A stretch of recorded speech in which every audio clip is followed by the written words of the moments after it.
कर देंगे।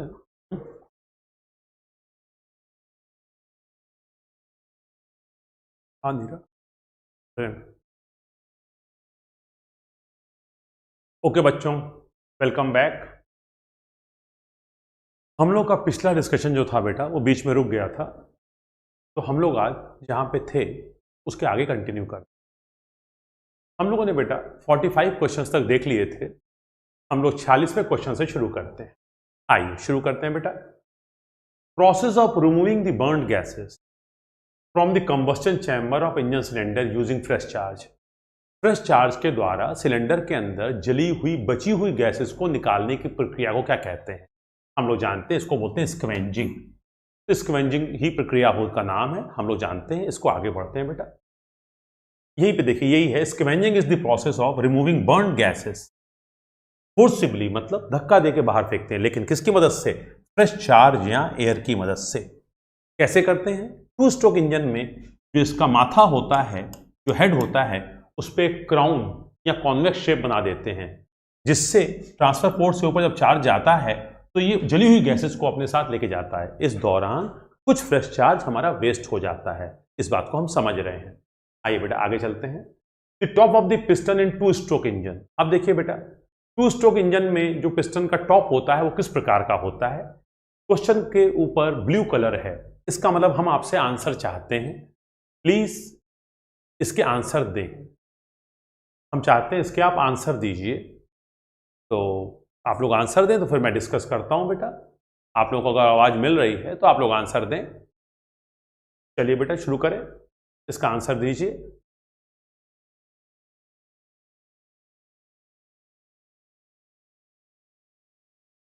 हाँ दीजिए, आंसर दीजिए बेटा। इसका आंसर आप लोगों के हिसाब से क्या होगा बताएं।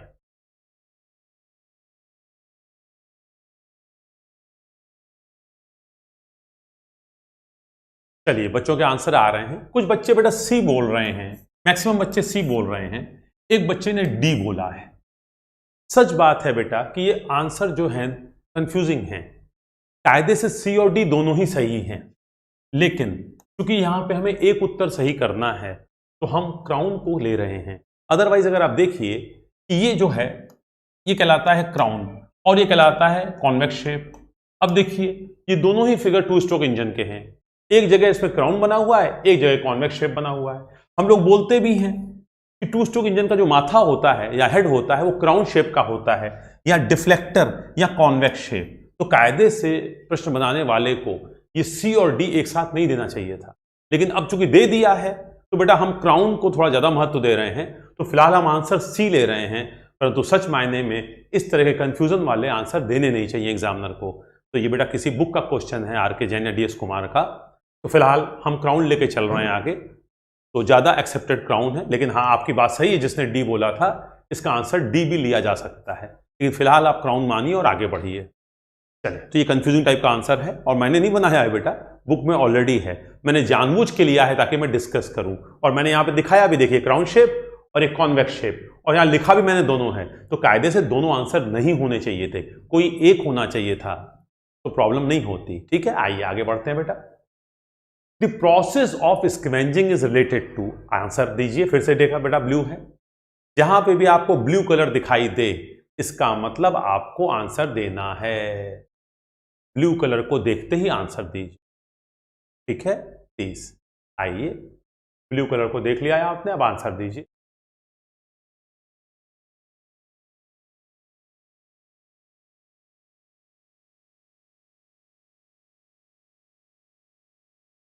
वेरी गुड, आंसर देना शुरू कर दिया आप लोगों ने 48 का। 48 का आंसर आप लोग ए दे रहे हैं, ए दे रहे हैं। अच्छा, the process of scavenging is related to, जो स्क्वेंजिंग प्रक्रिया है वो किससे रिलेटेड है? टू स्ट्रोक से कि फोर स्ट्रोक से? अब बेटा देखिए, मोस्टली बच्चे आंसर ए दे रहे हैं, तो बिल्कुल ठीक है। जो स्क्वेंजिंग की प्रक्रिया है वो टू स्ट्रोक से रिलेटेड है, लेकिन अगर डिस्कशन किया जाए बेटा तो स्क्वेंजिंग की प्रक्रिया टू स्ट्रोक में भी होती है और फोर स्ट्रोक में भी होती है। लेकिन जो टू स्ट्रोक इंजन है वहां पे बर्न गैस को निकालने की जरूरत ज्यादा है, क्योंकि वहां एक्सपेंशन स्ट्रोक के दौरान बर्न गैसेस सिलेंडर के अंदर हैं और फ्रेश चार्ज ट्रांसफर पोर्ट से आने लगा है। तो इसका मतलब अगर अच्छे मायने में पूछा जाए तो स्कैवेंजिंग दोनों में होती है, स्कैवेंजिंग 2 स्ट्रोक में भी होती है, स्कैवेंजिंग 4 स्ट्रोक में भी होती है, लेकिन यहां दोनों आंसर मौजूद हैं। लेकिन हाँ, स्कैवेंजिंग जो है हमारे लिए 2 स्ट्रोक में ज्यादा कह लेते हैं आप उपयोगी है या उसकी ज्यादा जरूरत है। तो यहां पे हम आंसर 2 स्ट्रोक जरूर ले रहे हैं, लेकिन 4 स्ट्रोक में भी स्कैवेंजिंग होती है। कैसे होती है जरा देखना चाहें अगर आप, तो आपको याद होगा 2 स्ट्रोक में स्कैवेंजिंग होती है डिफ्लेक्टर या क्राउन के द्वारा, डिफ्लेक्टर या क्राउन के द्वारा, या इसी को आप बोलते हैं कॉन्वेक्स शेप। लेकिन 4 स्ट्रोक इंजन में हम ये करते हैं ओवरलैप पीरियड के द्वारा। तो अगर आप लोग अपना थ्योरी नोट देखेंगे तो वहां पे ओवरलैप पीरियड दिखाई देगा, और इस ओवरलैप पीरियड के बारे में हम लोग आगे भी 1-2 बार बात करेंगे। तो 4 स्ट्रोक इंजन की स्कैवेंजिंग को अचीव करते हैं ओवरलैप पीरियड प्रोवाइड करके। ओवरलैप पीरियड क्या होता है? जिस वक्त दोनों वॉल्व खुले रहते हैं, सक्शन और एग्जॉस्ट, और यहां पे कैसे होता है? डिफ्लेक्टर के ऊपर एक उभार देके, जिसको आप ये कहते हैं। तो कायदे से स्कैवेंजिंग होती दोनों में है, लेकिन ज्यादा इंपॉर्टेंट या ज्यादा महत्वपूर्ण जो होती है वो 2 स्ट्रोक की होती है। तो यहां पे आंसर हम 2 स्ट्रोक लेंगे। तो आप लोग आंसर ए सही है। आगे बढ़ते हैं बेटा। For the same output, same speed and same compression ratio, अगर कंप्रेशन रेशियो, स्पीड और आउटपुट सब कुछ सेम है, तो thermal efficiency 2 stroke cycle petrol engine की, डीजल इंजन के 2 स्ट्रोक इंजन पेट्रोल इंजन की 4 स्ट्रोक पेट्रोल इंजन की तुलना में क्या होगी? बेटा हम लोगों ने पढ़ा है कि हमारी 2 स्ट्रोक की थर्मल एफिशिएंसी कम होती है। हम लोगों ने पढ़ा है 2 स्ट्रोक की थर्मल एफिशिएंसी कम होती है और 4 स्ट्रोक की ज्यादा होती है। तो आंसर क्या है? पूछ रहा है 2 स्ट्रोक की थर्मल एफिशिएंसी 4 स्ट्रोक की तुलना में क्या होती है? तो आंसर है कम होती है। क्यों कम होती है इसको मैंने आपको बताया है। हम लोगों ने ये कहा है बेटा थर्मल एफिशिएंसी जो होती है ये फंक्शन होती है कंप्रेशन रेशियो का। अब यहां पे ये कह रहा है कंप्रेशन रेशियो तो सेम है, तो मैंने आपको थ्योरी पढ़ाते हुए समझाया है बेटा कंप्रेशन रेशियो तो सेम है, लेकिन इफेक्टिव कंप्रेशन रेशियो, प्रभावी कंप्रेशन रेशियो 2 स्ट्रोक में कम होता है। क्यों? क्योंकि 2 स्ट्रोक में जब नीचे से पिस्टन ऊपर चलता है तो क्या होता है? कंप्रेशन शुरू तो हो गया है, लेकिन जब नीचे से पिस्टन ऊपर चलता है तो एग्जॉस्ट पोर्ट खुला हुआ है, तो ट्रांसफर पोर्ट से जो भी चार्ज ऊपर आ रहा है वो एग्जॉस्ट से निकल रहा है, और ऊपर चलता है तो ट्रांसफर पोर्ट बंद हो जाता है, लेकिन अभी भी चार्ज एग्जॉस्ट पोर्ट से जा रहा है। लेकिन और जब ऊपर चलता है और एग्जॉस्ट पोर्ट बंद हो जाता है, सच्चा कंप्रेशन उसके बाद शुरू होता है। तो इसका मतलब जो प्रभावी कंप्रेशन रेशियो है वो 2 स्ट्रोक में कम हो जाता है। जब प्रभावी कंप्रेशन रेशियो 2 स्ट्रोक में कम हो जाता है तो उसकी एफिशिएंसी भी कम हो जाती है। इस पॉइंट को जहां पे मैंने कंपैरिजन किया है 2 स्ट्रोक 4 स्ट्रोक का, वहां पे जाके देखेंगे तो आपको क्लियरली दिखाई देगा ये वाला point, 9 number point.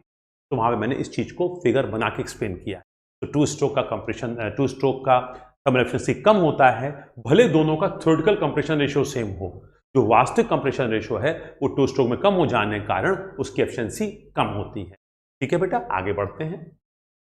In 4 stroke IC engine the turning moment diagram during the compression stroke, compression stroke के दौरान टर्निंग मोमेंट डायग्राम कैसा होता है 4 स्ट्रोक इंजन का? अब देखिए बेटा 4 स्ट्रोक इंजन की वर्किंग साइकिल पूरी होती है, इधर हम ले रहे हैं थीटा, थीटा का मतलब क्रैंक एंगल, इधर ले रहे हैं हम लोग टॉर्क। अब 4 स्ट्रोक इंजन की वर्किंग साइकिल कैसे पूरी होती है? 180 डिग्री में सक्शन, 180 डिग्री में कंप्रेशन, 180 डिग्री में पावर और 180 डिग्री में एग्जॉस्ट। इसका मतलब 4 स्ट्रोक इंजन की वर्किंग साइकिल क्रैंकशाफ्ट के 2 चक्कर या क्रैंक के 720 डिग्री में पूरी होती है, लेकिन सक्शन, कंप्रेशन और एग्जॉस्ट के दौरान हमें कार्य मिलता नहीं है। इस दौरान कार्य खर्च होता है। हमें कार्य कब मिलता है? हमें कार्य मिलता है पावर स्ट्रोक के दौरान। ये क्या है? पावर। ये क्या है? कंप्रेशन। ये क्या है? सक्शन। ये क्या है? एग्जॉस्ट। तो पूछ रहा है किसी 4 स्ट्रोक आईसी इंजन में, मतलब पेट्रोल या डीजल कोई भी हो, टर्निंग मूवमेंट जो है वो कंप्रेशन स्ट्रोक में कैसा होता है? तो टर्निंग मूवमेंट कंप्रेशन स्ट्रोक में कैसा होता है? Negative through out. तो ये पूरे चक्र में निगेटिव होता है, इस बात को ये कह रहे हैं। तो हमारे तरफ से आंसर यहां पे क्या हो जाएगा? बी हो जाएगा। आइए बेटा आगे बढ़ते हैं। और same power and same speed, अगर पावर भी सेम है और स्पीड भी सेम है, तो flywheel of 4 stroke engine as compare to 2 stroke engine, इसका मतलब सेम पावर का मतलब समझते हैं दोनों 10 किलोवाट के हैं मान लीजिए, और सेम स्पीड का मतलब मान लीजिए दोनों 5000 आरपीएम पे चल रहे हैं। इसका मतलब जो 4 स्ट्रोक वाला है वो 2 चक्कर चलाएगा, एक बार पावर देगा, और 2 स्ट्रोक वाला क्या करेगा? हर चक्कर में पावर देगा। क्योंकि वो हर चक्कर में पावर देगा तो 5000 बार पावर देगा। इसका मतलब पावर को स्टोर करने की जरूरत कम पड़ेगी, तो फ्लाईव्हील हल्की होगी, छोटी होगी। किसकी? 2 स्ट्रोक की, फ्लाईव्हील भारी होगी, बड़ी होगी किसकी, 4 स्ट्रोक की। तो पूछ रहा है और same power and same speed flywheel of the 4 stroke engine, 2 stroke की तुलना में 4 स्ट्रोक की फ्लाईव्हील कैसी होगी, हम कह रहे हैं बिगर होगी, या इसी को आप बोल सकते हैं हैवी होगी। तो 4 स्ट्रोक इंजन की फ्लाईव्हील भारी होगी या बड़ी होगी, क्योंकि इसको 1 मिनट में 2500 बार पावर मिलेगी, तो इसको हर बार पावर स्टोर करनी है और उस पावर से 2 चक्कर चलाने हैं, जबकि उसको हर बार पावर स्टोर करनी है उससे 1 चक्कर चलाना है। तो इसका मतलब हम लोग इस चीज को देख चुके हैं। आगे बढ़ते हैं बेटा। फ्लाईव्हील किसकी हल्की होगी, किसकी भारी होगी, बात हो गई। I for the same size and weight 2 stroke engine और 4 स्ट्रोक इंजन में कौन ज्यादा पावर देगा। तो बेटा हम लोगों ने पढ़ा है कि पावर आउटपुट देखा जाए तो 2 स्ट्रोक इंजन का ज्यादा होता है। कितना होता है सर, डबल होता है। क्यों, क्योंकि हर चक्कर में पावर देगा, और वो क्या करेगा, 2 चक्कर में एक बार पावर देगा। इसका मतलब अगर दोनों का स्वेप्ट वॉल्यूम सेम है, यहां पे बोल रहा है बेटा सेम साइज। सेम साइज का मतलब क्या है, अगर स्वेप्ट वॉल्यूम सेम है और सेम आरपीएम पे चलेंगे, अगर स्वेप्ट वॉल्यूम सेम है, सेम आरपीएम पे चलेंगे, तो क्या होगा, 2 स्ट्रोक इंजन वाला हर चक्कर में पावर देगा। मान लीजिए VS सेम है, सपोज कीजिए VS है 1000 सीसी और आरपीएम है हमारा जो N है, मान लीजिए 5000 आरपीएम, तो क्या होगा, 2 स्ट्रोक वाला 5000 बार ताकत देगा 1 मिनट में, और 4 स्ट्रोक वाला 2500 बार ताकत देगा। तो थ्योरेटिकली क्या होगा, 2 स्ट्रोक वाला डबल ताकत देगा, लेकिन 2 स्ट्रोक वाले में कुछ तेल वेस्ट होता है, आपके दोनों वॉल्व का पोर्ट खुले रहने के कारण, या इसको दूसरी तरह से कह सकते हैं कि इफेक्टिव कंप्रेशन रेशियो कम होता है, तो 2 स्ट्रोक की एफिशिएंसी कम होती है, तो इसका जो इफेक्टिव आउटपुट होता है वो दुगना नहीं होता, दुगना से थोड़ा कम हो जाता है। तो जनरली कहा जाता है कि ये 1.7 टाइम्स हो जाता है। हमने थ्योरी में इसको डिस्कस भी किया है। तो theoretically double, but practically double नहीं, डबल से थोड़ा कम। कितना, तो हम लोग ले रहे हैं यहाँ पे 1.7 टाइम। ऐसा क्यों, क्योंकि 2 स्ट्रोक की एफिशिएंसी थोड़ी कम होती है as compare to 4 stroke engine. Power output तो डबल है, लेकिन डबल तब होता है जब एफिशिएंसी दोनों की सेम होती। जब एफिशिएंसी इसकी कम है तो क्या हो जाएगा, पावर आउटपुट जो है तुलनात्मक रूप से थोड़ा कम हो जाएगा। चलिए आइए, ए 2 stroke engine is usually identified, usually का मतलब प्रायः। 2 स्ट्रोक इंजन को कैसे पहचानते हैं, साइज ऑफ फ्लाईव्हील देख के, वेट ऑफ इंजन देख के, टाइप ऑफ लुब्रिकेशन सिस्टम देख के, या एब्सेंस ऑफ वॉल्व। तो बेटा जो हम लोग बाहर से देख सकते हैं वो देख सकते हैं कि वॉल्व और वॉल्व मैकेनिज्म है कि नहीं। अगर वॉल्व और वॉल्व मैकेनिज्म है तो 4 स्ट्रोक इंजन है, और वॉल्व और वॉल्व मैकेनिज्म नहीं है तो 2 स्ट्रोक इंजन है। तो 2 stroke engine is usually identified by absence of valve. अगर वॉल्व अनुपस्थित है इसका मतलब 2 स्ट्रोक इंजन है, वॉल्व और वॉल्व मैकेनिज्म उपस्थित है इसका मतलब 4 स्ट्रोक इंजन है। तो हम कैसे पहचान सकते हैं, absence of valve, valves and valve mechanism अगर नहीं है इसका मतलब इंजन कैसा है, 2 स्ट्रोक है। पेट्रोल है कि डीजल, उसके लिए फिर देखना पड़ेगा अंदर स्पार्क प्लग है कि इंजेक्टर, कार्बोरेटर है कि फ्यूल पंप, वो अलग बात है। आइए अब कह रहा है which aspect is not true for a 2 stroke cycle engine when compare to 4 stroke cycle engine. मतलब 2 स्ट्रोक इंजन के लिए इसमें से कौन सी बात सत्य नहीं है जब इसको हम 4 स्ट्रोक से तुलना करते हैं। तो आइए, cycle is completed in 1 stroke of piston. जी नहीं, 2 स्ट्रोक इंजन का मतलब है cycle is completed in 2 stroke of the piston या 1 रिवोल्यूशन ऑफ क्रैंकशाफ्ट। ये कह रहे हैं भाई साइकिल 1 स्ट्रोक में कंप्लीट होती है। जी नहीं, ये बात तो गलत है। साइकिल 2 स्ट्रोक में पूरी होती है या क्रैंकशाफ्ट के 1 चक्कर में पूरी होती है। तो 2 स्ट्रोक के लिए बात जो कह रहे हैं गलत है। Uniform turning movement and hence a lighter flywheel. Yes sir, क्योंकि हर चक्कर में पावर मिलती है तो टर्निंग मूवमेंट जो है यूनिफॉर्म होता है एज कंपेयर टू 4 स्ट्रोक, और छोटी फ्लाईव्हील से या हल्की फ्लाईव्हील से काम चल जाता है। 2 स्ट्रोक में बात सही है। Yes sir. Theoretically develops twice the power, सैद्धांतिक रूप से दुगनी ताकत देता है, प्रैक्टिकली दुगनी नहीं देता, 1.7 टाइम्स देता है। सैद्धांतिक रूप से दुगनी ताकत देता है। Yes sir. पावर आउटपुट ज्यादा देता है, कितना, दुगना देता है sir. Okay. Noisy exhaust. Yes sir, 2 stroke में एग्जॉस्ट नॉइजी होता है, क्योंकि जब एग्जॉस्ट होता है तो पिस्टन टीडीसी से बीडीसी आ रहा है, लेकिन पिस्टन अभी बीडीसी नहीं पहुंचा है, पिस्टन टीडीसी से नीचे आ रहा है। जैसे ही एग्जॉस्ट पोर्ट खुल जाएगा गैस बाहर निकलने लगेगी, बर्न गैसेज बाहर जाएंगी। अब जब ये बाहर जाएंगी तो इस वक्त प्रेशर भी बहुत नहीं गिरा है। जब बीडीसी तक पहुंच जाता तो प्रेशर काफी गिर जाता। जब प्रेशर काफी गिर जाता तो इसका मतलब जब एटमॉस्फेयर में जाती तो इनका प्रेशर तुलनात्मक रूप से कम होता। जब प्रेशर कम होता तो हल्ला कम करती, लेकिन चूंकि ये बीच में ही एग्जॉस्ट पोर्ट खुल गया है और ये एटमॉस्फेयर में हमारी बर्न गैस जा रही है, जली हुई गैसेस जा रही हैं, इसका मतलब आवाज ज्यादा करेगा टू स्ट्रोक इंजन। क्या ये बात सही है? Yes sir. More consumption of lubricating oil, yes sir, lubricating oil ज्यादा खपता है। क्यों? क्योंकि टू स्ट्रोक इंजन में हर चक्कर में फायरिंग होती है, हर चक्कर में फ्यूल जलता है, धमाका होता है। तो इसका मतलब जितने चक्कर उतनी बार धमाका, जबकि फोर स्ट्रोक में क्या होगा? हर 2 चक्कर में एक बार धमाका होगा। तो किस जगह टेम्परेचर हाई होगा? टेम्परेचर हाई होगा टू स्ट्रोक में, और टेम्परेचर हाई होगा तो लुब्रिकेटिंग ऑयल जल जाएगा, जल्दी जल्दी बदलना पड़ेगा। इस पॉइंट को मैंने बेटा थ्योरी में बहुत आराम से डिस्कस किया है, तो आप वहां पे जाके टू स्ट्रोक फोर स्ट्रोक में लुब्रिकेटिंग ऑयल कंजम्पशन को देखेंगे तो और क्लियर होगा। मेरी तरफ से ये बात सही है, मोर कंजम्पशन। तो अब पूछ रहा है इसमें से कौन सी बात है जो टू स्ट्रोक इंजन के लिए सत्य नहीं है जब इसकी हम तुलना करते हैं फोर स्ट्रोक इंजन से?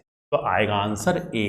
ये कह रहे हैं साइकिल एक स्ट्रोक में पूरी होती है। जी नहीं, ये बात सत्य नहीं है, 2 स्ट्रोक में पूरी होती है। तो आंसर हम यहां पे लेंगे ए।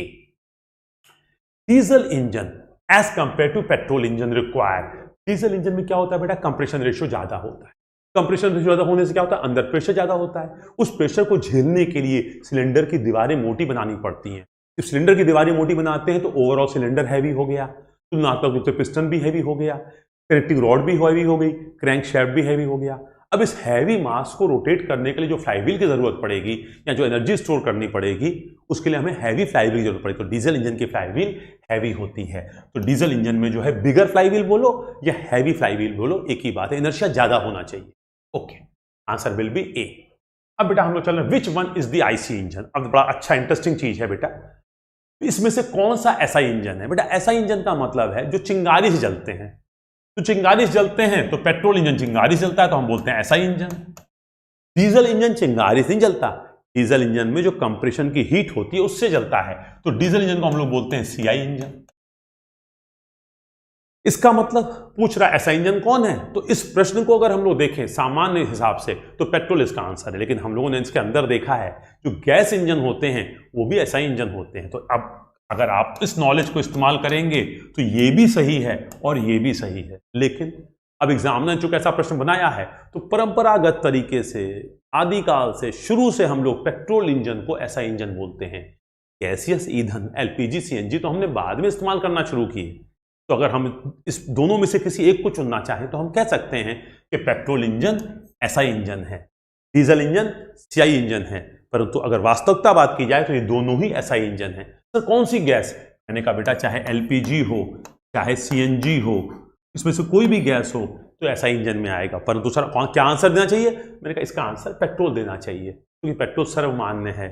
गैसेस फ्यूल के बारे में तो आपने अभी नया नया सीखा है, लेकिन गैसेस ईंधन जो होते हैं वो भी ऐसा इंजन होते हैं। आइए थोड़ा सा आगे चलते हैं बेटा। Diesel engines are generally preferred for road transport these days because of. अब देखिए बेटा डीजल इंजन की हमने आपको बताई है 3 तरह की कीमत होती है। एक होती है इनिशियल कॉस्ट, प्रारंभिक लागत। तो डीजल इंजन महंगा होता है। क्यों महंगा होता है diesel engine?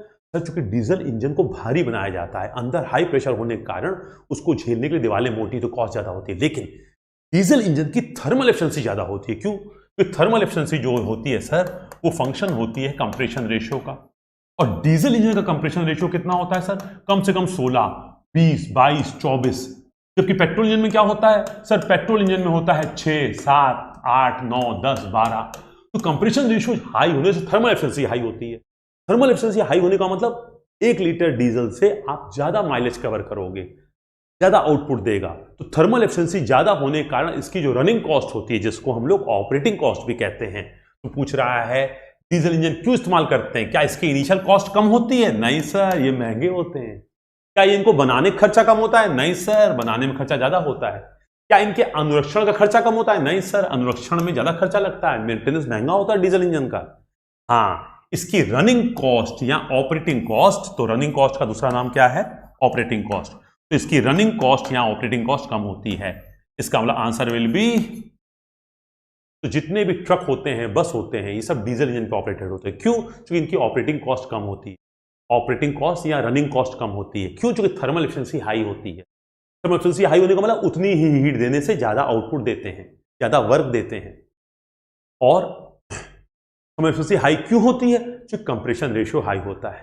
Compression ratio high क्यों रख पाते हैं? क्योंकि सर सिर्फ एयर कंप्रेस करते हैं, तो एयर कंप्रेस कर रहे हैं तो 16, 17, 18, 20, 25 कुछ भी कर दें, एयर जलेगी तो है नहीं, और डीजल का फुहारा हम जब फेंकेंगे तब जलेगा, जबकि पेट्रोल इंजन में हम चार्ज सक करते हैं और चार्ज कंप्रेस करते हैं, तो वहां पे हम ऐसा नहीं कर सकते हैं। ये कारण है। तो इसका आंसर हो गया बेटा सी। आइए थोड़ा सा और आगे चलते हैं बेटा हम लोग। 58, which is not a feature of petrol engine when compared with a diesel engine. इनमें से कौन सा विशिष्टता पेट्रोल इंजन की नहीं है जब डीजल इंजन से तुलना करते हैं? Light construction and low initial cost. Yes sir, petrol engine की इनिशियल कॉस्ट या प्रारंभिक लागत कम होती है, जो दीवारें कम मोटी होती हैं।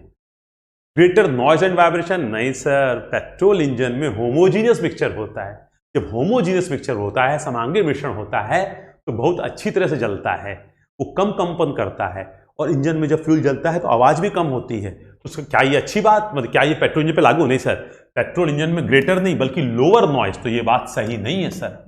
Requires less maintenance. Yes sir, diesel में मेंटेनेंस खर्च ज्यादा होता है, इसमें मेंटेनेंस खर्च कम होता है। Yes sir.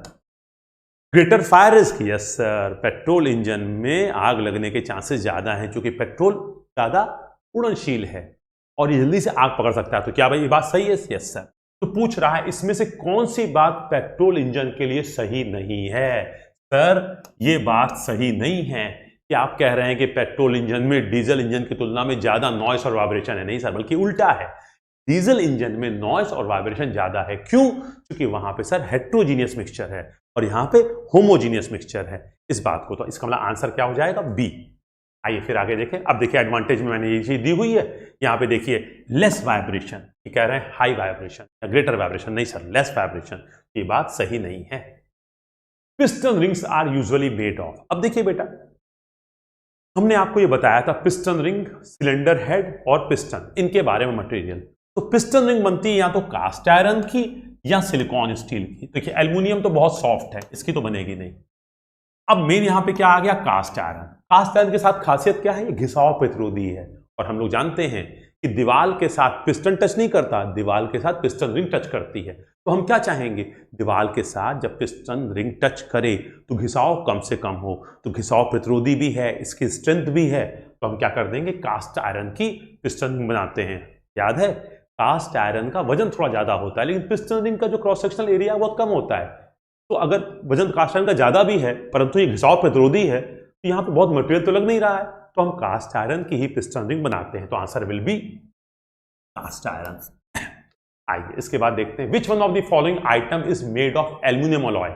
इसमें से एल्यूमिनियम अलॉय का क्या बनता है? तो देखिए बेटा, एल्यूमिनियम अलॉय का क्या बनता है? सिलेंडर भी बन सकता है, सिलेंडर हेड भी बन सकता है, और पिस्टन भी बन सकता है। तो यहां पे पिस्टन रिंग तो बनती है कास्ट आयरन की। कनेक्टिंग रॉड और क्रैंकशैफ्ट बनते हैं नॉर्मली फोर्ज्ड स्टील के, या कास्ट स्टील के बन सकते हैं। तो एल्युमिनियम अलॉय का बनने के लिए सिर्फ क्या है? पिस्टन। तो पिस्टन हमारा आजकल मोस्टली हर जगह एल्युमिनियम अलॉय का है। एल्युमिनियम अलॉय का फायदा क्या है? सर इसका वजन कम होता है। पिस्टन तो आजकल एल्युमिनियम अलॉय बहुत अच्छी होने लगी है, इसका वजन कम होता है और साथ ही साथ इसकी थर्मल कंडक्टिविटी हाई होती है, तो हीट डिसिपेट करने में भी आराम होता है और वजन भी कम होता है। जब वजन कम होता है तो उतने ही फोर्स से ये तेजी से नीचे आता है, उतने ही फोर्स पे जब तेजी से नीचे आता है तो वर्क आउटपुट बढ़ जाता है, मतलब पावर है बढ़ जाती है। इसका मतलब हमारा आंसर क्या हो जाएगा? यहाँ पे एल्युमिनियम अलॉय का पिस्टन बना होता है। आइए, crank case ventilation helps in. अब बेटा हम लोगों ने लास्ट आइटम देखा था टॉपिक पढ़ते वक्त, क्रैंक केस वेंटिलेशन। हम लोगों ने ये देखा था बेटा, जब पिस्टन बीडीसी से टीडीसी जाता है तो चार्ज या एयर लीक कर जाती है किनारे से, पिस्टन रिंग और सिलेंडर के बीच में अगर गैप है तो वहां से नीचे क्रैंक केस में आ जाती है। और जब फ्यूल जल उठता है तो कंबशन गैसेस क्या करती हैं? पिस्टन पे दबाव डालती हैं, लेकिन ये कंबशन गैसेस रिंग के किनारे से नीचे की तरफ आ जाती हैं। अब ये जब आ जाती हैं तो यहां पे क्या होता है? यहां पे संप होता है, इसमें लुब्रिकेटिंग ऑयल होता है। अगर ये गैसेस गरम गरम नीचे आ गई तो क्या हो रहा है? एक तो कंप्रेशन हमारा वीक हो गया, और ये क्या करेंगी? हमारे इस लुब्रिकेटिंग ऑयल के ऊपर प्रेशर डेवलप करेंगी, टेम्परेचर डेवलप करेंगी, जिससे हमारा लुब्रिकेटिंग ऑयल खराब होने लगेगा। तो यहां पे ये जो गैसेस हैं इनको हम रहना चाहते नहीं सर, इनको यहां से आप वेंटिलेशन कर देते हैं, मींस इसको एटमॉस्फेयर में निकाल देते हैं। लेकिन एटमॉस्फेयर में निकालना भी अच्छी बात नहीं है, हमने थ्योरी में आपको बताया है। पुराने जमाने में ऐसा करते थे, आप क्या करते हैं? इसको दोबारा सक्शन में ले लेते हैं। अब पूछ रहा है कि क्रैंक केस वेंटिलेशन क्या करता है? इंजन की ब्रीदिंग कैपेसिटी बढ़ाता है। बेटा घबराओ मत, ब्रीदिंग कैपेसिटी होती है वॉल्यूमेट्रिक एफिशिएंसी बढ़ाने का तरीका, ये नहीं है, वो आगे आएगा सुपर चार्जिंग के नाम से। Removes harmful particles from the engine. ये आंसर सही है, लेकिन थोड़ा सा लैंग्वेज में प्रॉब्लम है। हार्मफुल पार्टिकल नहीं होगा, यहां पे पार्टिकल के स्थान पे होना चाहिए हार्मफुल गैसेस। जो जली हुई गैसेस क्रैंक केस में आ गई हैं, उसमें टेम्परेचर भी है और प्रेशर भी है, तो नेचुरली क्रैंक केस के ऊपर जो ऑयल है, लुब्रिकेटिंग ऑयल, उसके ऊपर ताप पड़ेगा और टेम्परेचर दुश्मन है लुब्रिकेटिंग ऑयल का, तो लुब्रिकेटिंग ऑयल खराब हो जाएगा। तो आप नहीं चाहते कि लुब्रिकेटिंग ऑयल के ऊपर ये कंबशन गैसेस दबाव बनाएं और उसका टेम्परेचर बढ़ाएं, तो उनका क्या करेंगे आप, धीरे से एक छेद करके बाहर की तरफ निकाल देते हैं। तो इसको बोलते हैं क्रैंक केस वेंटिलेशन। तो क्रैंक केस वेंटिलेशन क्या करता है, क्रैंक केस में मौजूद या लीक हो गई कंबशन गैसेस को एटमॉस्फेयर की तरफ निकाल देता है। लेकिन ये पुरानी बात ये है, अब तो उसको सेक्शन में ऐड कर देता है। आइए थोड़ा सा आगे बढ़ते हैं बेटा। तो हम लोगों ने बेटा एक तरह से 1A जो हमारा बचा हुआ था पिछले टर्न पे, उसको कंप्लीट किया है।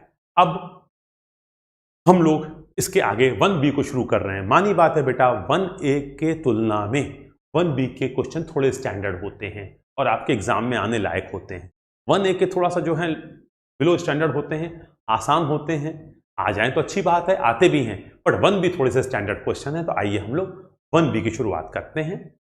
अब बेटा 1B में देखिए, विच is the main shaft of the engine that controls the movement of the piston. Piston के मूवमेंट को कंट्रोल करने वाला शैफ्ट। अब यहां पे दो शैफ्ट हैं बेटा, ये है हमारा क्रैंक शैफ्ट, ये है हमारा क्रैंक शैफ्ट और ये है हमारा कैम शैफ्ट।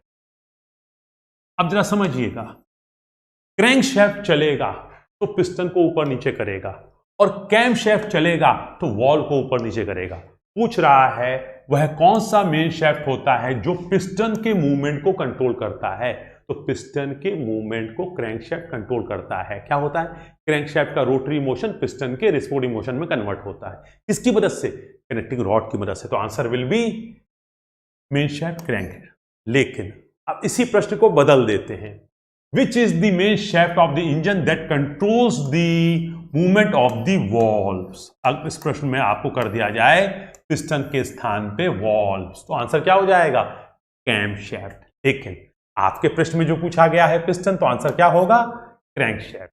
सवाल बदल दिया जाए, पिस्टन के स्थान पे कैम शैफ्ट कर दिया जाए, तो आंसर क्या हो जाएगा, वॉल्व्स। मेरे ख्याल से इस बात को आप सहमत हैं। आइए थोड़ा सा आगे बढ़ते हैं। What is mounted on the crankshaft to transform rotary motion into back and forth? बेटा बैक एंड फोर्थ का मतलब होता है ऊपर नीचे कह लीजिए या दाएं बाएं कह लीजिए, या और आसान उसमें कह सकते हैं रेसिप्रोकेटिंग मोशन। तो ये पूछ रहा है कि क्रैंकशैफ्ट पे क्या लगा होता है जो वॉल को ऊपर नीचे करता है। आइए अब देखिए बेटा, ये हमारा क्रैंकशैफ्ट है। इस क्रैंकशैफ्ट के कैसे नाच रहा है, क्योंकि सर ये क्रैंक गियर से कैम गियर जुड़ा हुआ है। अभी जब क्रैंकशैफ्ट चलेगा तो क्या चलेगा, कैम चलेगी। कैम चलेगी तो हमारा फॉलोवर है, जिसको आप कह रहे हैं वॉल लिफ्टर, ये चलेगा। वॉल लिफ्टर चलेगी तो पुश रॉड चलेगी। पुश रॉड चलेगी तो रॉकर आर्म को ऊपर नीचे करेगी, और रॉकर आर्म जब ऊपर नीचे होगी तो वॉल को चलाएगी। तो सच बात तो ये है, क्रैंकशैफ्ट के ऊपर क्या बंधा होता है सर, क्रैंकशैफ्ट के ऊपर क्रैंक गियर होता है, फिर कैम गियर होता है, फिर बहुत कुछ होता है। अब क्रैंकशैफ्ट के ऊपर क्या चीज बंधा होता है, तो क्रैंकशैफ्ट के ऊपर पहले क्रैंक गियर होता है, क्रैंक गियर से कैम गियर होता है और कैम शैफ्ट होता है। ये कैम शैफ्ट ही वॉल को चलाता है, और कैम शैफ्ट की स्पीड क्या होती है, क्रैंक शैफ्ट की तुलना में आधी होती है। और कैम शैफ्ट के ऊपर जो तीठ या दांते होते हैं कितने होते हैं सर, क्रैंक शैफ्ट की तुलना में दुगने होते हैं। तो दांत यहां दुगने होते हैं और आरपीएम इसका हाफ होता है। तो आंसर क्या हो जाएगा, cam shaft.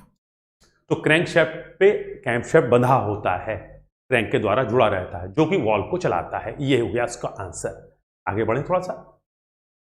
Minimum number of the rings in a piston are. Piston में कितनी मिनिमम रिंग होनी चाहिए, तो देखिए बेटा, दो ऊपर होती है हमारी कंप्रेशन रिंग और एक होती है ऑयल रिंग। तो कम से कम 3 होनी चाहिए, तो मिनिमम होनी चाहिए 3। सर क्या 3 से ज्यादा भी होती है, यस बेटा। जितना हाई परफॉर्मेंस इंजन है, जिसके अंदर ज्यादा प्रेशर है, जो हाई कैपेसिटी का है, ज्यादा पावर डेवलप कर रहा है, तो उस प्रेशर को रोकने के लिए यहां पे 2 से ज्यादा कंप्रेशन रिंग भी होती हैं। मैंने बेटा जो हैवी अर्थ मूवर्स होते हैं पावर प्लांट वगैरह में, उसके इंजन को देखा है, उसमें 6-6 कंप्रेशन रिंग होती हैं। तो कम से कम 2 कंप्रेशन रिंग जरूरी है। क्यों सर, एक से काम नहीं चल सकता। देखिए पहली कंप्रेशन रिंग गैप यहां पे है, तो ये रिंग जो होती है चूड़ियां टूटी हुई होती हैं। तो आप जब इसको पहनाते हैं खांचे के ऊपर, तो जहां पे गैप है वहां से गैस निकल जाएगी। तो आपको कम से कम 2 लगानी पड़ेंगी। तो एक अगर आपने गैप यहां छोड़ा, दूसरा गैप यहां, तो मिनिमम 2 होंगी। तो 2 कंप्रेशन रिंग और 1 ऑयल रिंग। सर यहां पर ऑयल रिंग 3 दिखाई दे रही थी बेटा, ये पूरा एक सेट है, इसमें बीच में एक्सपेंडर है और ये दोनों जो हैं ऑयल रिंग्स के ऊपर और नीचे के रेसेस हैं या स्पेसर्स कहलाते हैं। तो स्पेसर्स हैं और बीच में एक्सपेंडर है। 1 ऑयल रिंग और 2 कंप्रेशन रिंग मस्ट हैं, इससे कम काम नहीं चलेगा। मिनिमम होती हैं 3, जिसमें से 2 कंप्रेशन रिंग और 1 ऑयल रिंग। आइए बेटा आगे बढ़ते हैं। The compression ratio of an IC engine is the ratio of, बेटा मैंने थ्योरी में इसको बहुत अच्छी तरह समझाया है। आइए देखिए थोड़ा सा, ये पिस्टन हमारा बीडीसी पे है और ये पिस्टन टीडीसी पे। पिस्टन बीडीसी से टीडीसी चलता है, तो जब पिस्टन यहां पे है तो वॉल्यूम बिफोर कंप्रेशन, और जब यहां पे आ गया तो volume after compression. Volume before compression क्या होगा, ये का मतलब वीएस प्लस वीसी, तो वीएस प्लस वीसी बटे वीसी। आइए कंप्रेशन रेशियो क्या होता है, volume before compression. Volume before compression क्या है, ये पूरा VS plus VC. Volume after compression, piston ऊपर आ गया, अब कितना है ये क्या हो गया, V max upon V min, VS plus VC बटे वीसी, 1 प्लस वीएस बटे वीसी। क्या कह रहा है, कंप्रेशन रेशियो क्या है, total cylinder volume to swept volume, नहीं sir, total cylinder volume to clearance volume, yes sir, total cylinder volume क्या है, वीएस प्लस वीसी। जब पिस्टन बीडीसी पे है तो टोटल वॉल्यूम क्या है, ये है सर वीएस, सर यहां से यहां तक है वीएस और ये है वीसी, तो टोटल कितना हो गया, वीएस प्लस वीसी, और बाद में कितना है वीसी। तो answer will be total cylinder volume VS plus VC बटे वीसी। इसी को फिर घुमा के पूछा गया अगले प्रश्न में, देखिए जरा, compression ratio of IC engine is the volume before compression divided by volume after compression. Means compression ratio क्या है, एक रेशियो है, it is the ratio of volumes of air in cylinder before compression stroke and after compression stroke. Means compression stroke शुरू होते वक्त जो volume है और कंप्रेशन स्ट्रोक जब खत्म हुआ है तब जब वॉल्यूम है, इन दोनों का रेशियो है। लेकिन ध्यान रहे, अगर पेट्रोल इंजन है तो कंप्रेशन होता है चार्ज का, डीजल इंजन है तो कंप्रेशन होता है एयर का। तो इसने बोला है the ratio of volumes of air, ratio of volumes of air अगर डीजल इंजन है, ratio of volume of charge, लेकिन कब, कंप्रेशन स्ट्रोक के पहले जो आयतन है और कंप्रेशन स्ट्रोक के बाद में जो आयतन है, इन दोनों का रेशियो आपका कंप्रेशन रेशियो कहलाता है। इस हिसाब से आंसर क्या हो जाएगा बेटा, ए। यही चीज यहां पे दिखाई गई है। आइए, stroke of an IC engine equal to, अब बेटा जो स्ट्रोक का मतलब स्ट्रोक लेंथ, अब देखिए बेटा इसको हम लोगों ने देखा था, ये पिस्टन हमने हॉरिजॉन्टल दिखाया है, तो ये क्या है हमारा आईडीसी और ये क्या है ओडीसी। आईडीसी और ओडीसी के बीच की दूरी कहलाती है स्ट्रोक लेंथ, और ये हमारा क्या है, क्रैंकशैफ्ट से क्रैंक पिन की दूरी, ये कहलाती है क्रैंक रेडियस।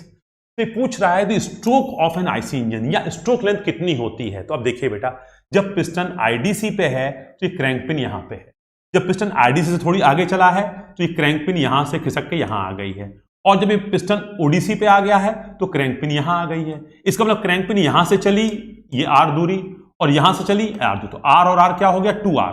तो इसका मतलब पिस्टन यहां से यहां मूव किया, तो ये दूरी जो है वो किसके बराबर है, वो यहां से यहां तक की दूरी के बराबर है। तो क्या हो गया, हम लोगों ने पढ़ा भी है, L बराबर 2r। मींस स्ट्रोक लेंथ जो होती है 2 गुणे क्रैंक रेडियस, L बराबर 2r, तो स्ट्रोक लेंथ बराबर 2 इंटू क्रैंक रेडियस। तो क्या है, stroke IC engine equal to the half of the crank radius, नहीं sir, equal to crank radius नहीं sir, twice the crank radius, yes sir, crank radius के दुगने के बराबर होती है।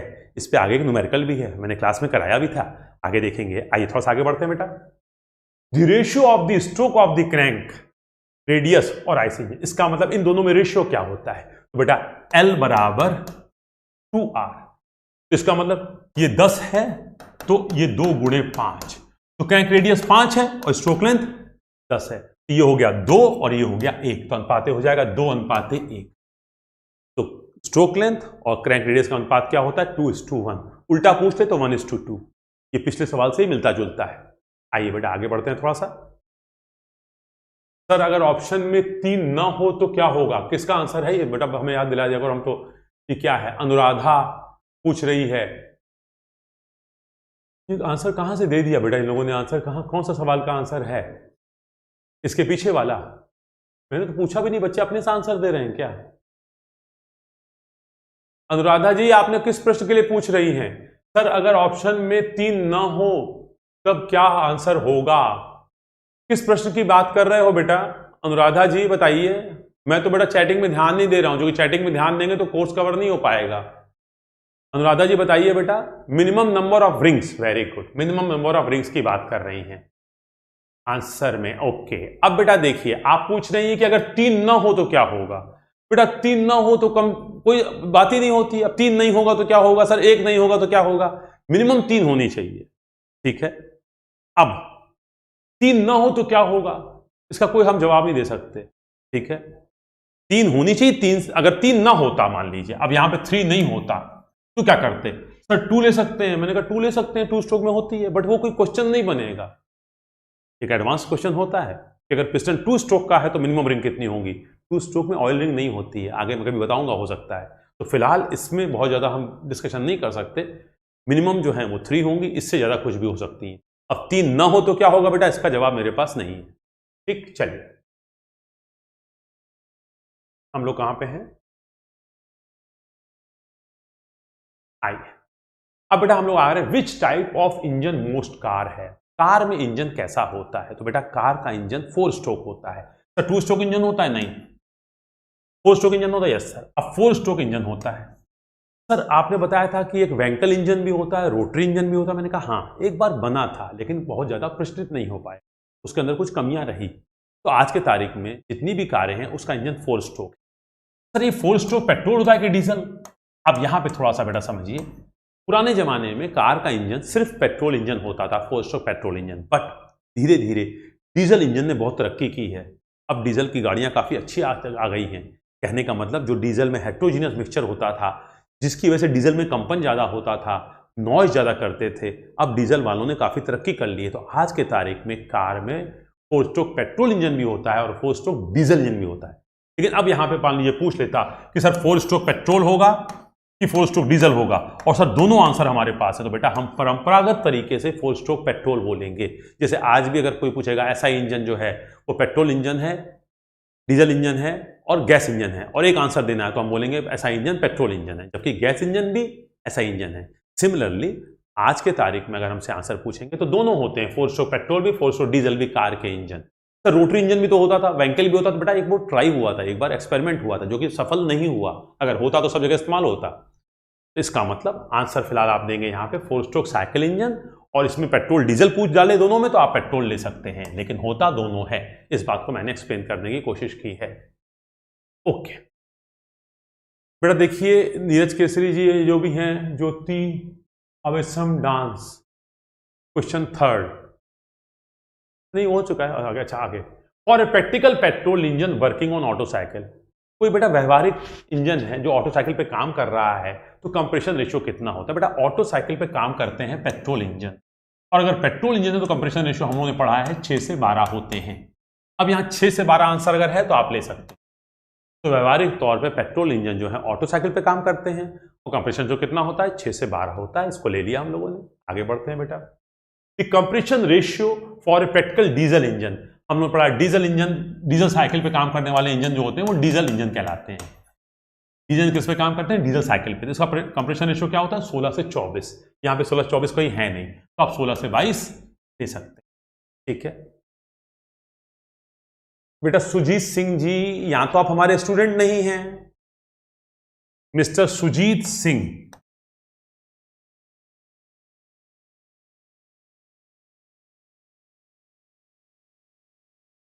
या तो हमारे स्टूडेंट नहीं हैं या हमको जानते नहीं अच्छी तरह से। बेटा फायरिंग ऑर्डर मुझे आता ही नहीं है, क्योंकि मुझे आज पढ़ाना नहीं था, मैं पढ़ के ही नहीं आया, मुझे नहीं मालूम था सुजीत सिंह आ रहे हैं, वो पूछने वाले हैं 6 सिलेंडर का फायरिंग ऑर्डर क्या होगा। बेटा फायरिंग ऑर्डर की बात होगी 7 चैप्टर में। तो सुजीत सिंह या तो आप हमारे स्टूडेंट नहीं है, स्टूडेंट है तो ओरिजिनल नाम से आइए, और बीच में इस तरह की हरकत दोबारा ना हो। फायरिंग ऑर्डर अभी नहीं आ सकता, 7वें चैप्टर में आएगा जब इग्निशन सिस्टम आता है, और फायरिंग ऑर्डर रटने पड़ते हैं, इसका लॉजिक नहीं होता है। तो कृपया करके मेरे साथ ऐसे मत आइएगा। आप किसी भी सेक्शन के हों और कहीं ना कहीं ऑफलाइन में मुलाकात सामने होनी है, तो ध्यान रखिए। तो सुजीत सिंह दोबारा ऐसी गलती नहीं हो, जो हम डिस्कस कर रहे हैं वही नहीं हो पाएगा आज के क्लास में पूरा बेटा। और ये 7th बी का है, जब इग्निशन सिस्टम आएगा वहां पे हम आपको 4 सिलेंडर, 3 सिलेंडर और 6 सिलेंडर के फायरिंग ऑर्डर देंगे, उसमें आपको रटना पड़ेगा, ऐसा कोई लॉजिक नहीं बन पाता है। चलिए आगे बढ़ते हैं हम लोग। Which is not the common component between A petrol and diesel engine. अब बेटा इस तरह के क्वेश्चन कंफ्यूजिंग होते हैं, लेकिन मैं आंसर दे रहा हूं। इन दोनों में कौन सा कॉमन कंपोनेंट नहीं है। अब देखिए इसने ये नहीं बोला है 4 स्ट्रोक पेट्रोल की 4 स्ट्रोक डीजल। अब अगर मान लीजिए दोनों 4 स्ट्रोक इंजन है तो कैम्पशैफ्ट होगा? यस सर होगा। अगर दोनों 4 स्ट्रोक है या 2 स्ट्रोक है, साइलेंसर होगा? यस सर होगा। दोनों 4 स्ट्रोक है या 2 स्ट्रोक है तो दोनों में फ्लाईव्हील है? होगी, हल्की या भारी। लेकिन जो स्प्रे नोजल है, यहां पे बेटा स्प्रे नोजल का मतलब है जो नोजल, एटोमाइजर या इंजेक्टर। इसका मतलब डीजल इंजन में नोजल, एटोमाइजर या इंजेक्टर होगा, पेट्रोल इंजन में नोजल, एटोमाइजर, इंजेक्टर नहीं होगा। तो अब पूछ रहा है इनमें से कौन सा कंपोनेंट कॉमन नहीं है। साइलेंसर दोनों में होगा, फ्लाईव्हील दोनों में होगी। अगर 4 स्ट्रोक इंजन है पेट्रोल या डीजल तो कैम्पशैफ्ट दोनों में होगा। क्या चीज कॉमन नहीं है? सर ये कॉमन नहीं है। स्प्रे नोजल या इंजेक्टर होती है डीजल इंजन में, इसके स्थान पे स्पार्क प्लग होता है पेट्रोल इंजन में। तो दोनों में, इन चारों में से कौन सा कॉमन नहीं है? सर ये कॉमन नहीं है। बाकी चीज, तीनों चीजें दोनों में रहेंगी। आइए बेटा, indicate the number of walls in A single cylinder 2 stroke petrol engine. बेटा हम लोगों ने पढ़ा है कि 2 स्ट्रोक इंजन में पोर्ट्स होते हैं और पोर्ट्स को चलाने के लिए पोर्ट मैकेनिज्म होता है। सॉरी 2 स्ट्रोक इंजन में पोर्ट्स होते हैं और पोर्ट्स को चलाने के लिए मैकेनिज्म जरूरत नहीं पड़ती है, जबकि 4 स्ट्रोक इंजन में वॉल्स होते हैं और वॉल को चलाने के लिए वॉल मैकेनिज्म की जरूरत पड़ती है। यही फायदा होता है हमारे 2 स्ट्रोक इंजन का कि 2 स्ट्रोक के पोर्ट्स अपने आप खुलते बंद होते हैं। अपने आप खुलते बंद होते हैं मतलब पिस्टन की सापेक्ष स्थिति के हिसाब से। तो यहां पे पूछ रहा है कि कितने वॉल होते हैं single cylinder 2 stroke petrol engine में। सर इसमें कोई वॉल नहीं होता। वॉल का मतलब जिसको चलाने के लिए ताकत लगती है।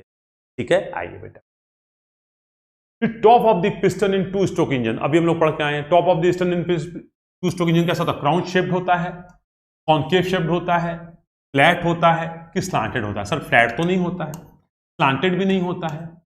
क्राउन शेप्ड होता है? Yes sir. कॉन्वेक्स शेप्ड होता है? Yes sir. कॉन्केव नहीं, सॉरी कॉन्केव नहीं, कॉन्वेक्स होता है। तो यहां पे आंसर क्लियर हो गया। इसका मतलब हम लोग कह सकते हैं यहां पे क्राउन शेप, जबकि पिछले क्वेश्चन में क्या था? कॉन्वेक्स भी था और क्राउन भी था, तो वहां पे कंफ्यूजन था। बट यहां पे कॉन्केव है, शायद मैंने ही ठीक कर दिया होगा इसको। तो एक क्राउन शेप्ड आंसर ले लेंगे। क्या होता है? मदद, स्कैवेंजिंग मदद करता है। किसमें? 2 स्ट्रोक इंजन में। तो 2 स्ट्रोक इंजन में जली हुई गैसेस को सिलेंडर से निकालना बहुत जरूरी है। नहीं निकालोगे तो जो फ्रेश चार्ज है उसको ये खराब करेगा। वैसे खराब करेगा तो उतनी ताकत नहीं मिल पाएगी, अच्छी तरह से जल नहीं पाएगा वो। आइए, यही दिखा है 2 स्ट्रोक इंजन में स्कैवेंजिंग अचीव होती है। सेम वही फिगर है बेटा आपका। इन 4 stroke cycle diesel engine during suction stroke. अब बेटा जो हमारा सक्शन स्ट्रोक होता है इसका जरा देखिए। अगर हमारा ऐसा इंजन है तो 4 सक होता है, कि डीजल इंजन है या सीआई इंजन है तो एयर सक होती है। तो पूछा सक्शन स्ट्रोक के दौरान डीजल इंजन में क्या होता है? सक्शन स्ट्रोक के दौरान डीजल इंजन में एयर होती है, ओनली एयर इज सक्ड इन। लेकिन यही प्रश्न डीजल के स्थान पे पेट्रोल इंजन हो जाता तो क्या हो जाता? Mixture of fuel and air हो जाता। कंप्रेशन होता तो क्या हो जाता? एक्सपेंशन होता तो क्या हो जाता? तो ये टेबल मैंने आपको थ्योरी में दी है। फिलहाल जो प्रश्न है उसका आंसर क्या हो जाएगा? Only air is sucked during the suction stroke in diesel engine और CI engine, but during suction stroke mixture of petrol vapour and air is sucked in case of petrol engine या SI engine. आइए बेटा, तो यहां पे answer हो जाएगा diesel engine चूंकि है, पेट्रोल तो मैं आपको समझाने के लिए कर रहा हूं, तो आंसर हो जाएगा ए। अब बेटा देखिए, विच of the following medium is compressed in A diesel engine. Diesel engine में क्या कंप्रेस होता है? सर एयर सक होती है, एयर कंप्रेस होती है। तो डीजल इंजन में क्या कंप्रेस होता है? डीजल इंजन में एयर कंप्रेस होती है। कंप्रेशन स्ट्रोक में क्या कंप्रेस होता है? एयर। सक क्या हुई थी? एयर। तो कंप्रेस क्या होगी? वो भी एयर कंप्रेस होगी। आइए, answer will B air. The following is a compression ignition engine. इसमें से कौन सा सीआई इंजन है? सर ये तो एसआई है, और सर आपने बताया है गैस इंजन भी एसआई इंजन होते हैं। स्टीम इंजन तो सर आईसी इंजन है ही नहीं, ये तो ईसी इंजन है। डीजल इंजन जो है वो सीआई इंजन है। तो इसमें से कौन सा सीआई इंजन है? Sir diesel engine CI engine है। ओके, आगे बढ़ते हैं बेटा। The thermal efficiency of a petrol engine as compare to diesel engine. बेटा पेट्रोल इंजन की थर्मल एफिशिएंसी कम होती है, इसीलिए इसको वाणिज्यिक वाहन के तौर पर इस्तेमाल नहीं करते। हम लोग ट्रक में और बस में अगर पेट्रोल इंजन लगा देंगे तो भाड़ा बहुत महंगा हो जाएगा, तो हम डीजल इंजन लगाते हैं। थर्मल एफिशिएंसी इसकी हाई होती है। तो कह रहा है थर्मल एफिशिएंसी पेट्रोल इंजन की डीजल की तुलना में क्या होती है? कम होती है। यस सर, इसकी थर्मल एफिशिएंसी कम होती है। क्यों कम होती है? सर कंप्रेशन रेशियो कम होता है। सर कंप्रेशन रेशियो कम होगा तो थर्मल एफिशिएंसी कम हो जाएगी। यस सर, प्रूव कर सकते हैं? बिल्कुल कर सकते हैं, हम करेंगे भी। सेकंड चैप्टर में इसको हम प्रूव करेंगे। आइए ये थर्मल एफिशिएंसी किसकी ज़्यादा है? 4 स्ट्रोक की। कम किसकी है? 2 स्ट्रोक की। अच्छा, यहाँ पे मैंने गलत लगा दिया, हम पेट्रोल डीजल लगाना चाहिए था बेटा, पेट्रोल इंजन की, तो यहाँ पे पेट्रोल मान लीजिए, तो सॉरी डीजल मानिए, तो डीजल की ज़्यादा है और पेट्रोल की कम है। कायदे से यहाँ डीजल पेट्रोल लगना चाहिए था, 2 स्ट्रोक 4 स्ट्रोक लग गया है। थर्मल एफिशिएंसी डीजल की ज़्यादा होती है और पेट्रोल की कम होती है, पेट्रोल की लो होती है, पेट्रोल की थर्मल एफिशिएंसी डीजल की तुलना में लो होती है, ठीक है। इसीलिए इसकी ऑपरेटिंग कॉस्ट ज़्यादा है, उसकी ऑपरेटिंग कॉस्ट कम है, चलाने का खर्चा उसमें कम आता है। कार्बोरेटर किस में होता है? Petrol engine. तो कार्बोरेटर गैस इंजन में होता है सर, कार्बोरेटर होता है एसआई इंजन। एसआई इंजन मतलब फ्यूल और एयर के मिक्सचर को बनाने के लिए जो जगह होती है, जो वो होता है कंपोनेंट, उसको बोलते हैं कार्बोरेटर। तो कार्बोरेटर किस में होता है? एसआई इंजन में। एसआई इंजन में भी एक तरह से कह सकते हैं आप पेट्रोल इंजन में। सर गैस इंजन में कार्बोरेटर होता है? मैंने कहा नहीं, गैस इंजन में कार्बोरेटर नहीं होता, क्योंकि गैस ऑलरेडी गैसेस होती है, सीधे सीधे सिलेंडर में डाल दी जाती है। तो ऐसा इंजन में यहां जब हम कह रहे हैं तो इसका मतलब कहीं ना कहीं है पेट्रोल इंजन में कार्बोरेटर होता है। Yes sir. आइए, ये दिखाया गया है, ये आया कार्बोरेटर, तो यहां से आया बेटा एयर फिल्टर से एयर आई है यहां से, और यहां से पेट्रोल आ रहा है, दोनों कहां मिक्स हो रहे हैं? कार्बोरेटर में। तो कार्बोरेटर किस में होता है? पेट्रोल इंजन में, या यहां पे कह रहा है एसआई इंजन। फ्यूल इंजेक्टर बेटा स्पार्क प्लग होता है पेट्रोल इंजन में, लेकिन स्पार्क प्लग के स्थान पे फ्यूल इंजेक्टर या नोजल या एटोमाइजर होता है डीजल इंजन में। तो पूछ रहा है फ्यूल इंजेक्टर किस में होता है? गैस इंजन में? नहीं सर, ये तो एसआई इंजन है। एसआई इंजन में? नहीं सर, किस में होता है? CI engine. तो सीआई इंजन में या डीजल इंजन में या भारी तेल वाले इंजन में क्या होता है? इंजेक्टर होता है। इसका दूसरा नाम क्या है? एटोमाइजर, या हम लोग क्या बोलते हैं? नोजल। तो किसी भी कोई भी नाम बोलिए, तो यहाँ पे फ्यूल इंजेक्टर किसमें होता है? सीआई इंजन में होता है। ये देखिए हमारा जहां पे स्पार्क प्लग होता था उस जगह पे क्या है? एटोमाइजर या इंजेक्टर या नोजल होती है, किसमें? CI engine. Piston compression rings are made of which of the following? तो हम लोग देखते हैं पिस्टन रिंग किसकी बनी होती है बेटा? कास्ट आयरन की। ये सीए में हम लोग क्लास असाइनमेंट में सारी चीजें कर चुके हैं। पिस्टन रिंग किसकी बनी होती है? Cast iron. The two-stroke engine has one suction valve and one exhaust valve operated by cam। Sir वहां तो ना वॉल्व होता है ना वॉल्व मैकेनिज्म भी होती है, जब वॉल्व मैकेनिज्म तो कैम भी नहीं होती है। One suction valve and one exhaust operated by two cam? नहीं sir. only ports covered and uncovered by piston to effect charging and exhausting। मतलब पोर्ट्स होते हैं जो पिस्टन के चलने से खुलते और बंद होते हैं, उसी के द्वारा पोर्ट खुलते हैं तो चार्ज अंदर आता है जब अंदर का प्रेशर कम होता है, और जब खुलते हैं तो बर्न गैसेस बाहर जाती है जब अंदर का प्रेशर ज्यादा होता है। तो इसका आंसर हो जाएगा बेटा सी। इसके बाद हम लोग बढ़ते हैं आगे। Which of the following can not be classified as an IC engine? इसमें से कौन सी चीज है जो आईसी इंजन नहीं कहला सकती? Diesel engine? Yes sir IC engine है। सीआई इंजन है। Petrol engine? Yes sir IC engine है। Gas turbine? आईसी इंजन है लेकिन रोटरी टाइप का। इसका मतलब ए है रेसिप्रोकेटिंग टाइप का आईसी इंजन, बी है रेसिप्रोकेटिंग टाइप का आईसी इंजन, सी है रोटरी टाइप का आईसी इंजन, लेकिन कौन सी? ओपन साइकिल गैस टरबाइन वाली। स्टीम टरबाइन जो है ये आईसी इंजन नहीं है। This is your answer. ये कैसा है? ईसी इंजन है, और वो भी कैसा? रेसिप्रोकेटिंग की रोटरी? Sir rotary. इसका मतलब answer will B steam turbine is not a IC engine, steam turbine is a rotary EC engine. हम लोगों ने देखा भी है, देखो स्टीम टरबाइन क्या है? Rotary EC engine, EC engine rotary. In diesel engine the fuel is ignited by? Diesel engine में फ्यूल कैसे जलता है? डीजल इंजन में जब आप एयर को कंप्रेस करते हैं, जब एयर को आप हाई कंप्रेस करते हैं तो अंदर क्या होता है? टेम्परेचर हाई हो जाता है, क्योंकि कंप्रेशन रेशियो आप 16 से कम तो रखते ही नहीं है, क्योंकि 16 से कम रखेंगे तो अंदर टेम्परेचर 450 आता ही नहीं है, 400 आता ही नहीं है। तो आप 16, 20, 22, 24 तो हाई कंप्रेशन रेशियो रखते हैं तो अंदर टेम्परेचर एयर का हाई रहता है, और जो अंदर हम डीजल का फुहारा फेंकते हैं डीजल जलता है 210, 220 डिग्री पे, तो जाते ही जल जाता है। तो पूछ रहा है in diesel engine the fuel is ignited by spark? No sir. Heat resulting from the compressing air that is supplied for combustion? Yes sir. जो सर आपने एयर सक की है, जिसको आपने कंप्रेस किया है, एयर क्यों सक की है? डीजल को जलाने के लिए, लेकिन जब उसको आप हाई कंप्रेस कर रहे हैं, ज्यादा कंप्रेशन रेशियो पे कंप्रेस कर रहे हैं, तो उसको ज्यादा कंप्रेशन रेशियो पे कंप्रेस करने पे टेम्परेचर हाई हो गया है, फलस्वरूप डीजल जाते ही जल जाता है। तो answer will be C. Okay, आइए। In a four stroke cycle IC engine the operations are suction, compression, power, exhaust. Suction, compression, power या एक्सपेंशन और एग्जॉस्ट। सर क्या ये 4 होते हैं? यस। क्या इसी क्रम में होते हैं? यस। तो answer is A. Sir B भी तो हो सकता है। मैंने कहा नहीं, देखो पहले सक्शन है फिर एक्सपेंशन आ गया, गलत हो गया। पहले एक्सपेंशन है फिर कंप्रेशन, नहीं सर ये गलत हो गया। पहले कंप्रेशन है फिर एक्सपेंशन है फिर सक्शन है फिर एग्जॉस्ट है। सर यहां पे सीक्वेंस तो सही बैठ रहा है, कंप्रेशन के बाद एक्सपेंशन, नहीं कंप्रेशन के बाद एक्सपेंशन फिर एग्जॉस्ट फिर सक्शन। तो सक्शन कंप्रेशन पावर एग्जॉस्ट। तो आंसर हमारा क्या हो जाएगा यहां पे? A. In IC engine connecting rod connects which of the following pair of parts. अब देखिए बेटा आईसी इंजन में कनेक्टिंग रॉड क्या करती है?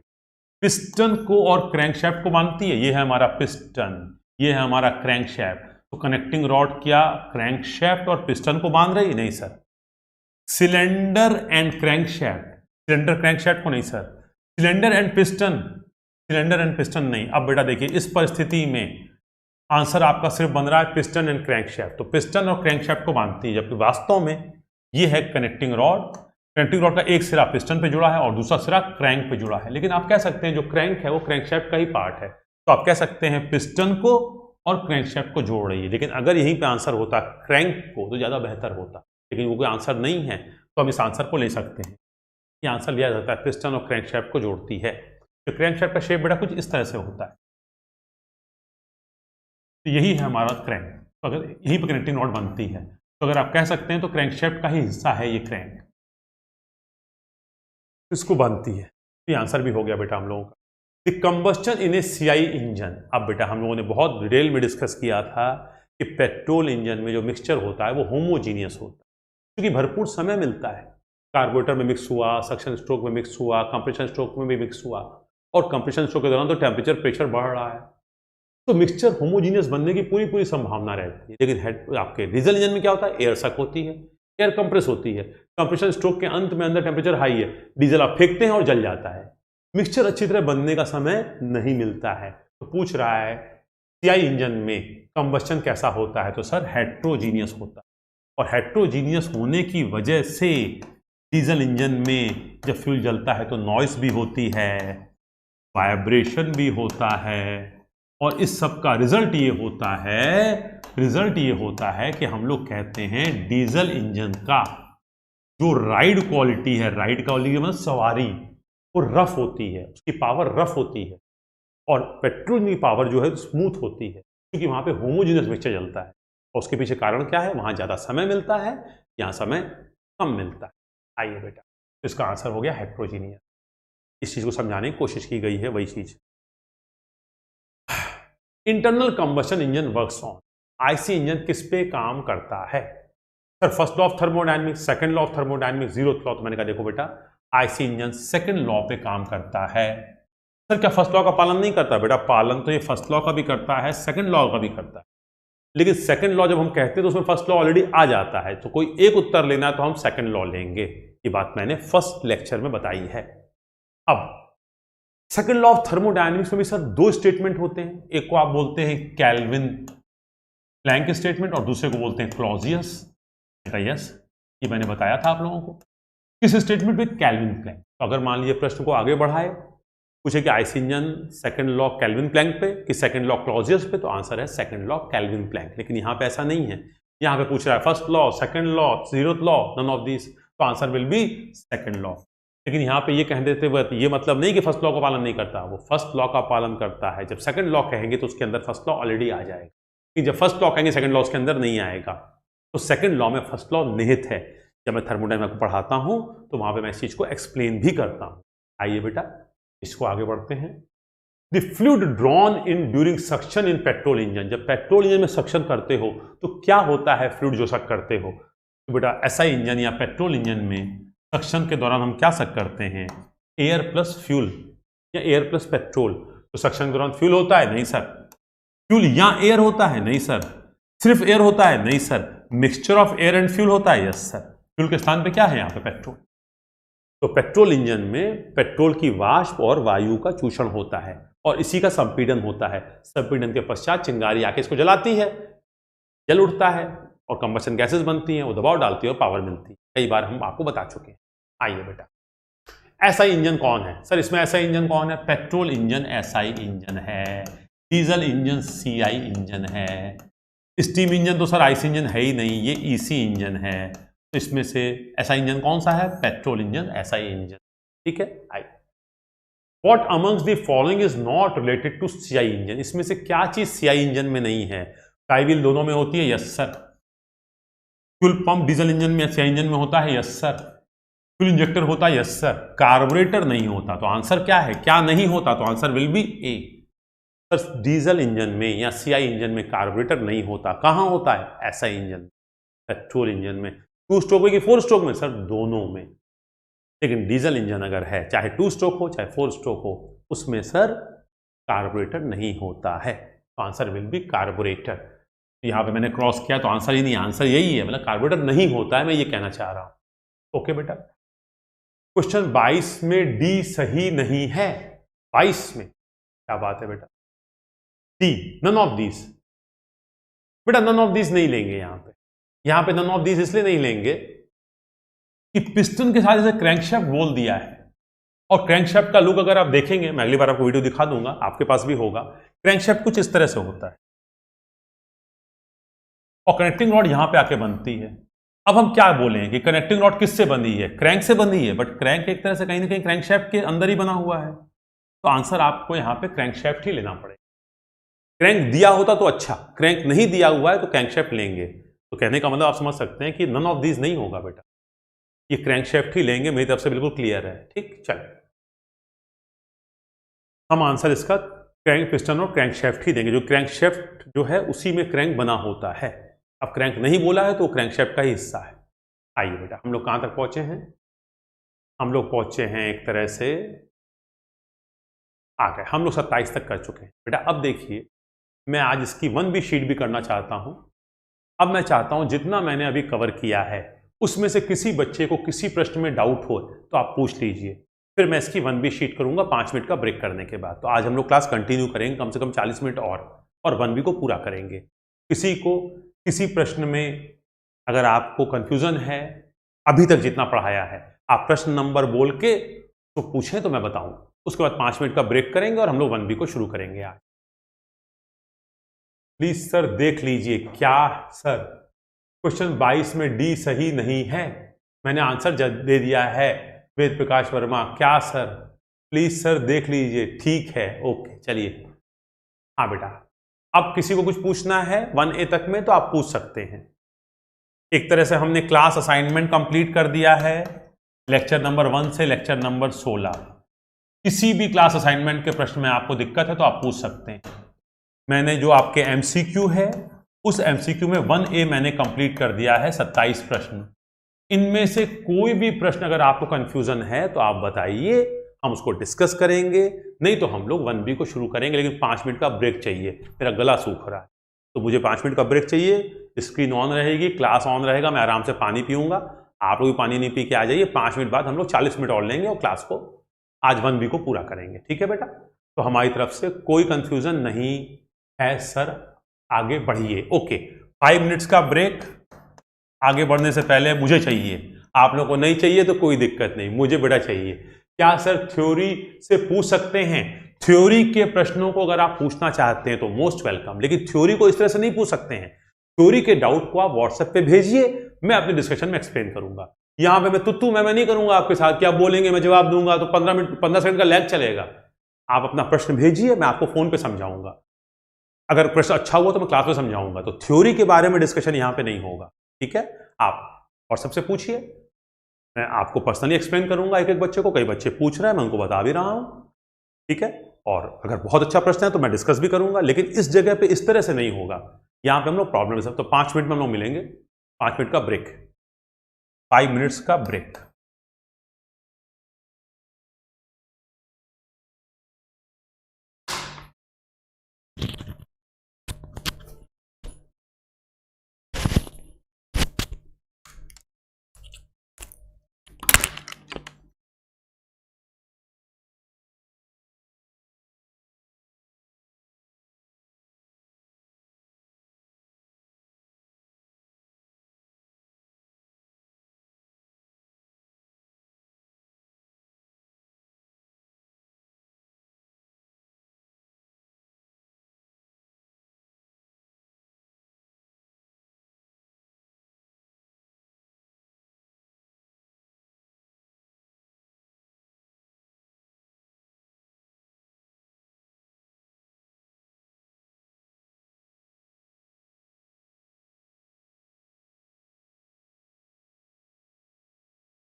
शुरू करें? ओके बच्चों, बेटा किसी ने 5A पूछा है सवाल ना शायद, 5A। हाँ 5A सर। ओके बेटा, आइए हम थोड़ा सा, बच्ची एक पूछ रही है 5A, अमेय गुप्ता, बच्ची है कि बच्चा पता नहीं, जो भी है।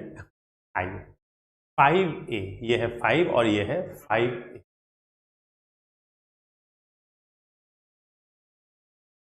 Ratio of stroke to crank rate.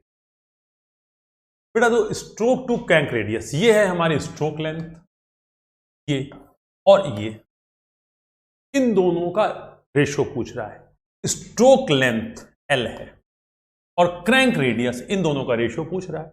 तो आप स्ट्रोक लेंथ के स्थान पे क्या ले सकते हैं? 2R, और इसके स्थान पे R, तो रेशियो क्या हो गया? 2:1।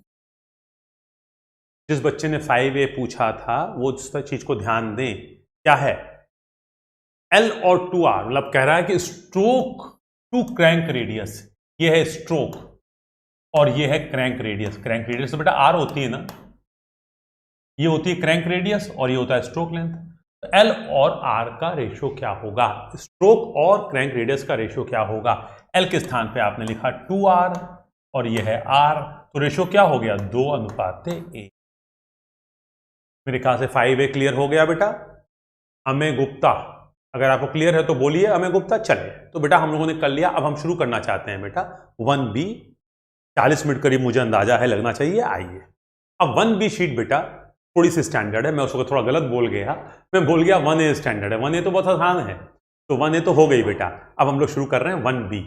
आइए बेटा, माधव के पुजारी, क्वेश्चन नंबर 4। क्वेश्चन नंबर 4 भी पूछना है। आइए देखें बेटा, the compression ratio of IC engine is the ratio of. Compression ratio क्या होता है? कई तरह से बताया मैंने आपको। कंप्रेशन रेशियो होता है volume before compression divided by volume after compression. लेकिन यहाँ ये भाषा इस्तेमाल नहीं हो रही है, यहाँ भाषा हो रही है स्वेप्ट वॉल्यूम और क्लियरेंस वॉल्यूम की। तो total cylinder volume, total cylinder volume क्या हो जाएगा? VS plus VC divided by clearance volume VC। तो आंसर विल बी B। यही तो मैंने बताया है आपको, और में कोई कंफ्यूजन है ही नहीं बेटा।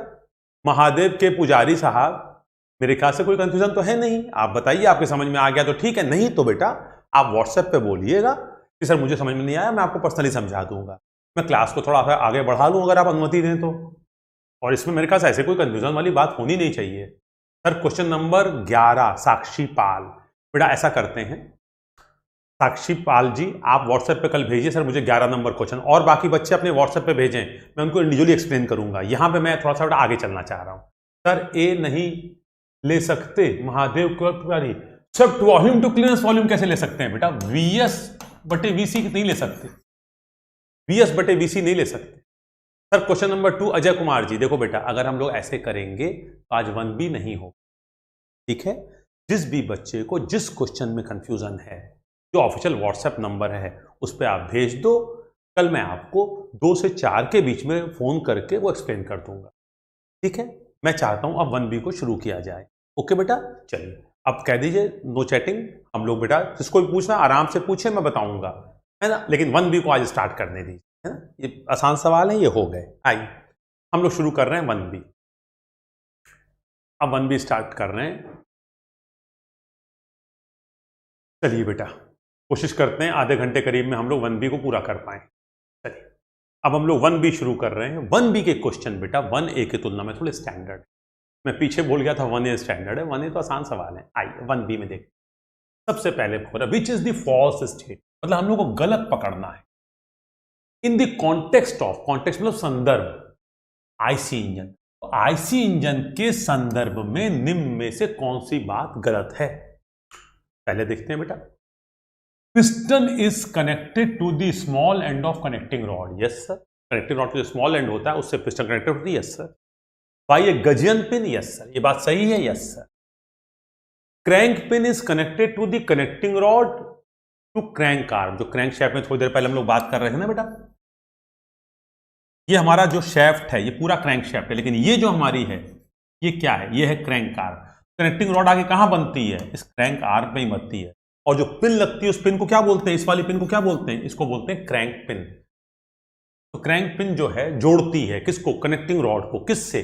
क्रैंक शैफ्ट की कनेक्टिंग क्रैंक आर्म से। तो सही बात है। Reciprocating motion of the piston, reciprocating motion of the piston is converted into rotary motion by the connecting rod and the crank mechanism. बिल्कुल सही बात, कनेक्टिंग रॉड और क्रैंक मैकेनिज्म क्या करता है, पिस्टन के रेसिप्रोकेटिंग मोशन को क्रैंकशाफ्ट के रोटरी मोशन में कन्वर्ट करता है।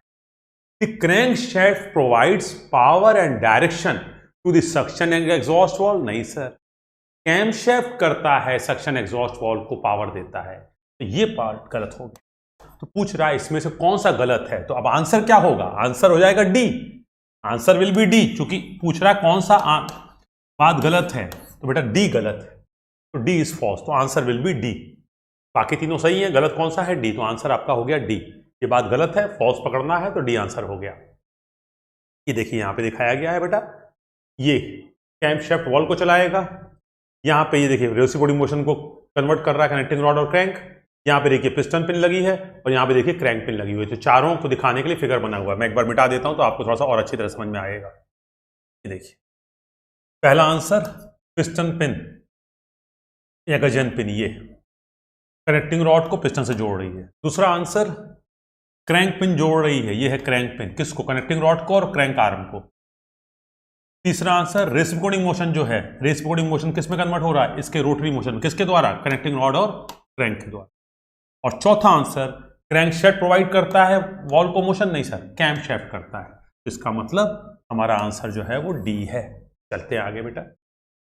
The 4 stroke engine the camshaft gear has, camshaft gear पे क्या होता है बेटा, देखिए ये है क्रैंकशाफ्ट और ये है क्रैंकशाफ्ट का गियर, ये है कैमशाफ्ट, यह है कैमशाफ्ट का गियर। तो पूछ क्या रहा है कि कैमशाफ्ट गियर पे कितने दांत होते हैं, तो मैंने बताया है बेटा कि अगर हम लोग कह दें क्रैंकशाफ्ट को 1 और कैमशाफ्ट को 2, अगर हम कह दें क्रैंकशाफ्ट को 1 और कैमशाफ्ट को 2, तो अगर हम आपसे पूछें N1 अनुपात N2 क्या होगा, तो N1 अनुपात N2 क्या हो जाएगा, ये चलेगा 2 चक्कर, ये चलेगा 1 चक्कर। लेकिन हम पूछें आपसे T1 अनुपात T2 क्या होगा, तो अगर इस पे दांते हैं 1 तो इस पे दांते होंगे 2, तो आंसर क्या हो जाएगा, कैमशाफ्ट गियर के ऊपर twice the teeth of the crankshaft gear, इस पे दांत जो होंगे इसके तुलना में दुगने होंगे, इस पे 40 है तो इस पे 80 होंगे, इस पे 20 है तो इस पे 40 होंगे, तो answer will be C.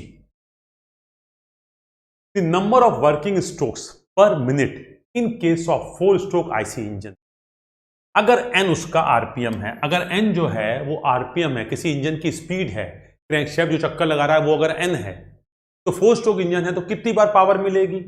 Working stroke का मतलब क्या होता है बेटा, वर्किंग स्ट्रोक का मतलब होता है पावर स्ट्रोक या एक्सपेंशन।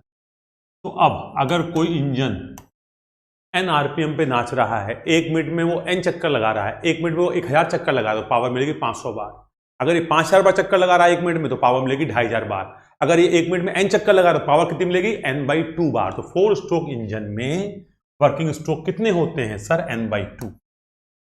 लेकिन अगर यही प्रश्न होता 2 स्ट्रोक इंजन में वर्किंग स्ट्रोक्स कितने होते हैं, n, जितना चक्कर मारेगा हर चक्कर में 1 बार पावर देगा। लेकिन यहाँ 4 स्ट्रोक इंजन पूछा है बेटा, तो 4 स्ट्रोक इंजन में जो पावर स्ट्रोक होते हैं या वर्किंग स्ट्रोक होते हैं, वो इंजन की जो स्पीड है, जो आरपीएम होती है, उसके आधे होते हैं, कि 2 चक्कर में 1 बार ताकत मिलती है। आइए बेटा, इस चीज को हम लोग पढ़ चुके हैं पीछे। अब देखिए जरा, number of working strokes per minute for a 2 stroke cycle engine as compare to speed of the engine. अगर इस इंजन की स्पीड जो है बेटा, मान लीजिए 1000 आरपीएम है, तो 2 स्ट्रोक इंजन कितनी बार पावर देगा, 1000 बार पावर देगा। इसका मतलब जो इंजन की स्पीड होती है, जितनी स्पीड होती है उतनी बार ही पावर देता है। तो पूछ रहा है number of working strokes per minute क्या होंगे, सेम होंगे स्पीड के, जितनी स्पीड उतने वर्किंग स्ट्रोक। लेकिन वहां पे क्या था, जितनी स्पीड होगी उसके आधे वर्किंग स्ट्रोक, तो इसका मतलब सेम, 2 स्ट्रोक में सेम और 4 स्ट्रोक में स्पीड के आधे। आइए, तो इसीलिए देखिए बेटा, ये सवाल था 3 और 3A मिलता जुलता है, इसीलिए मैं नंबरिंग जहां पे बेटा 3 और 3A मिले, समझिए दोनों सवाल मिलते जुलते हैं। आइए, the number of ports in a cylinder of 2 stroke engine, crankcase compression and no crankcase wall. बेटा जो क्रैंकेस में एक वॉल था, वॉल नहीं है, तो बाकी कहां जाएंगे, तीनों पोर्ट्स हमारे कहां होंगे, सिलेंडर बॉडी पे। वही पूछ रहा है नंबर ऑफ पोर्ट्स कितने होंगे सिलेंडर में, किसके, टू स्ट्रोक इंजन में। तो टू स्ट्रोक इंजन में देखिए बेटा, यहाँ पे ये आपका एग्जॉस्ट पोर्ट हो गया, या आपका इनलेट पोर्ट हो गया, या आपका ट्रांसफर पोर्ट हो गया। क्रैंक केस में कोई यहाँ पे वॉल्व या पोर्ट नहीं है, इसका मतलब अगर क्रैंक केस में कोई कंप्रेशन के लिए वॉल्व या पोर्ट नहीं है तो तीनों पोर्ट्स कहाँ होंगे, सिलेंडर पे होंगे। तो पूछ रहा है number of ports in the cylinder of a two stroke engine crankcase compression having no crankcase valve, कितना हो जाएगा यहाँ आंसर बेटा, आंसर हो जाएगा 3।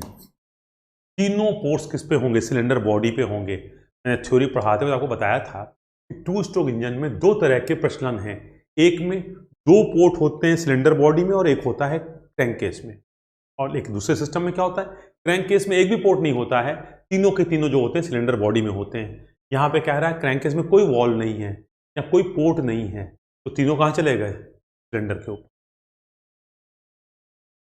विच is the correct statement in context of to stroke engine, कहने का मतलब टू स्ट्रोक इंजन के संदर्भ में, कॉन्टेक्स्ट मतलब संदर्भ में, इसमें से कौन सा सही कथन है, मतलब इसमें टू स्ट्रोक के संदर्भ में सिर्फ एक ही कथन सत्य है, कौन सा है वो पकड़ना है। Compression ratio is always lower than of A 4 stroke cycle engine, yes sir. दोनों इंजन सेम साइज के हैं, स्वेप्ट वॉल्यूम भी सेम हो, क्लियरेंस वॉल्यूम भी सेम हो, सैद्धांतिक रूप से, प्रैक्टिकल रूप से कंप्रेशन रेशियो भी सेम हो, लेकिन प्रभावी compression ratio two stroke engine का कम होता है, तो ये बात सच्ची है।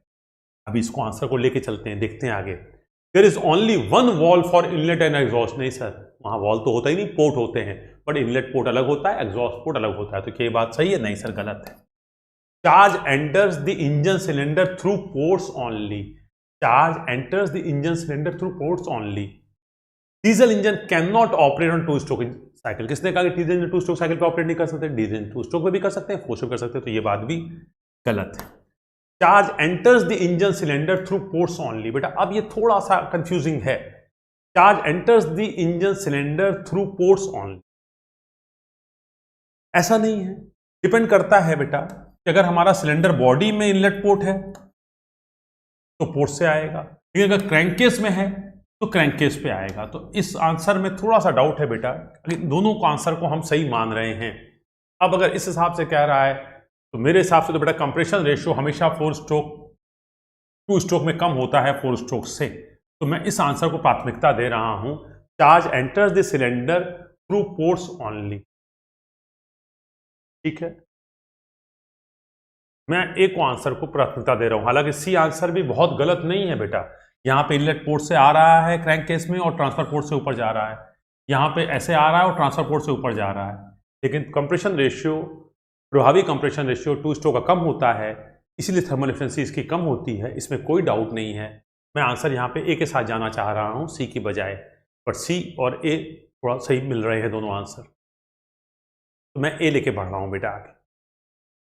Compare to 4 stroke cycle engine, एक 2 स्ट्रोक साइकिल इंजन में पिक अप द फॉल्स, मतलब हमें गलत पकड़ना है, इसमें से कोई एक गलत है।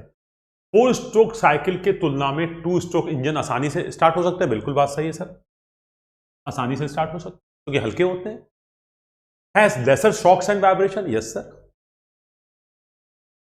हैज लोअर फ्यूल कंजम्पशन, नहीं सर, तेल ज्यादा खाते हैं क्योंकि इसका compression ratio, effective compression ratio कम होता है, कम एफिशिएंसी कम होती है, तेल ज्यादा खाते हैं, काफी समय के लिए एग्जॉस्ट पोर्ट और ट्रांसफर पोर्ट आमने सामने खुले होते हैं और कुछ तेल बिना जले एटमॉस्फेयर में निकल जाता है, तो तेल ज्यादा खाते हैं 2 स्ट्रोक इंजन। क्या ये बात सही है? Yes sir. Compare to 4 stroke engine, तो ये बात सही है, yes sir. As lower fuel consumption, नहीं सर, सॉरी बेटा, ये गलत है, ये गलत है, ये फॉल्स है। Is smaller in size for the same output, yes sir. Same output के लिए 2 स्ट्रोक इंजन छोटे होते हैं, हल्के होते हैं, क्यों? क्योंकि सर वॉल और वॉल मैकेनिज्म नहीं होता, तो क्या ये बात सही है? Yes sir. तो 2 स्ट्रोक इंजन फ्यूल कम खाते हैं, नहीं सर, 2 स्ट्रोक इंजन फ्यूल ज्यादा खाते हैं, ये कह रहा है कम खाते हैं, ये बात सही नहीं है, गलत है, ये फॉल्स है, तो आंसर यही हो जाएगा। गलत कथन कौन सा है? ये सी गलत कथन है, तो आंसर यहां पे हम लोग सी लेंगे। Which aspect is not true for a 2 stroke cycle engine when compared to 4 stroke cycle engine?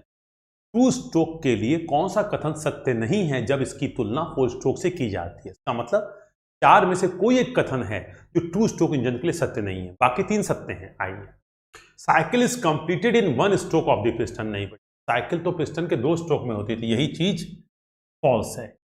Uniform turning movement होता है, डेवलप दोबारा पावर करता है, ज्यादा लुब्रिकेटिंग ऑयल खाता है, सारे 2 स्ट्रोक इंजन है। पीछे सवाल आ चुका है मेरे ख्याल से, तो इसमें आंसर हमारा क्या हो जाएगा ये। तो इसमें से गलत क्या है, ये चीज तय नहीं है, ये चीज सही नहीं है कि साइकिल 1 स्ट्रोक में पूरी, साइकिल 2 स्ट्रोक में पूरी होती है। तो एक तरह से कह रहा है गलत पकड़ो, क्या चीज सही नहीं है सर, ये चीज सही नहीं है, बाकी सारी चीजें सही हैं, ये सब ट्रू है, ये फॉल्स है। तो आपको पकड़ना था फॉल्स, तो एक तरह से आंसर विल बी ए। ये पीछे हम लोग कर चुके हैं बेटा।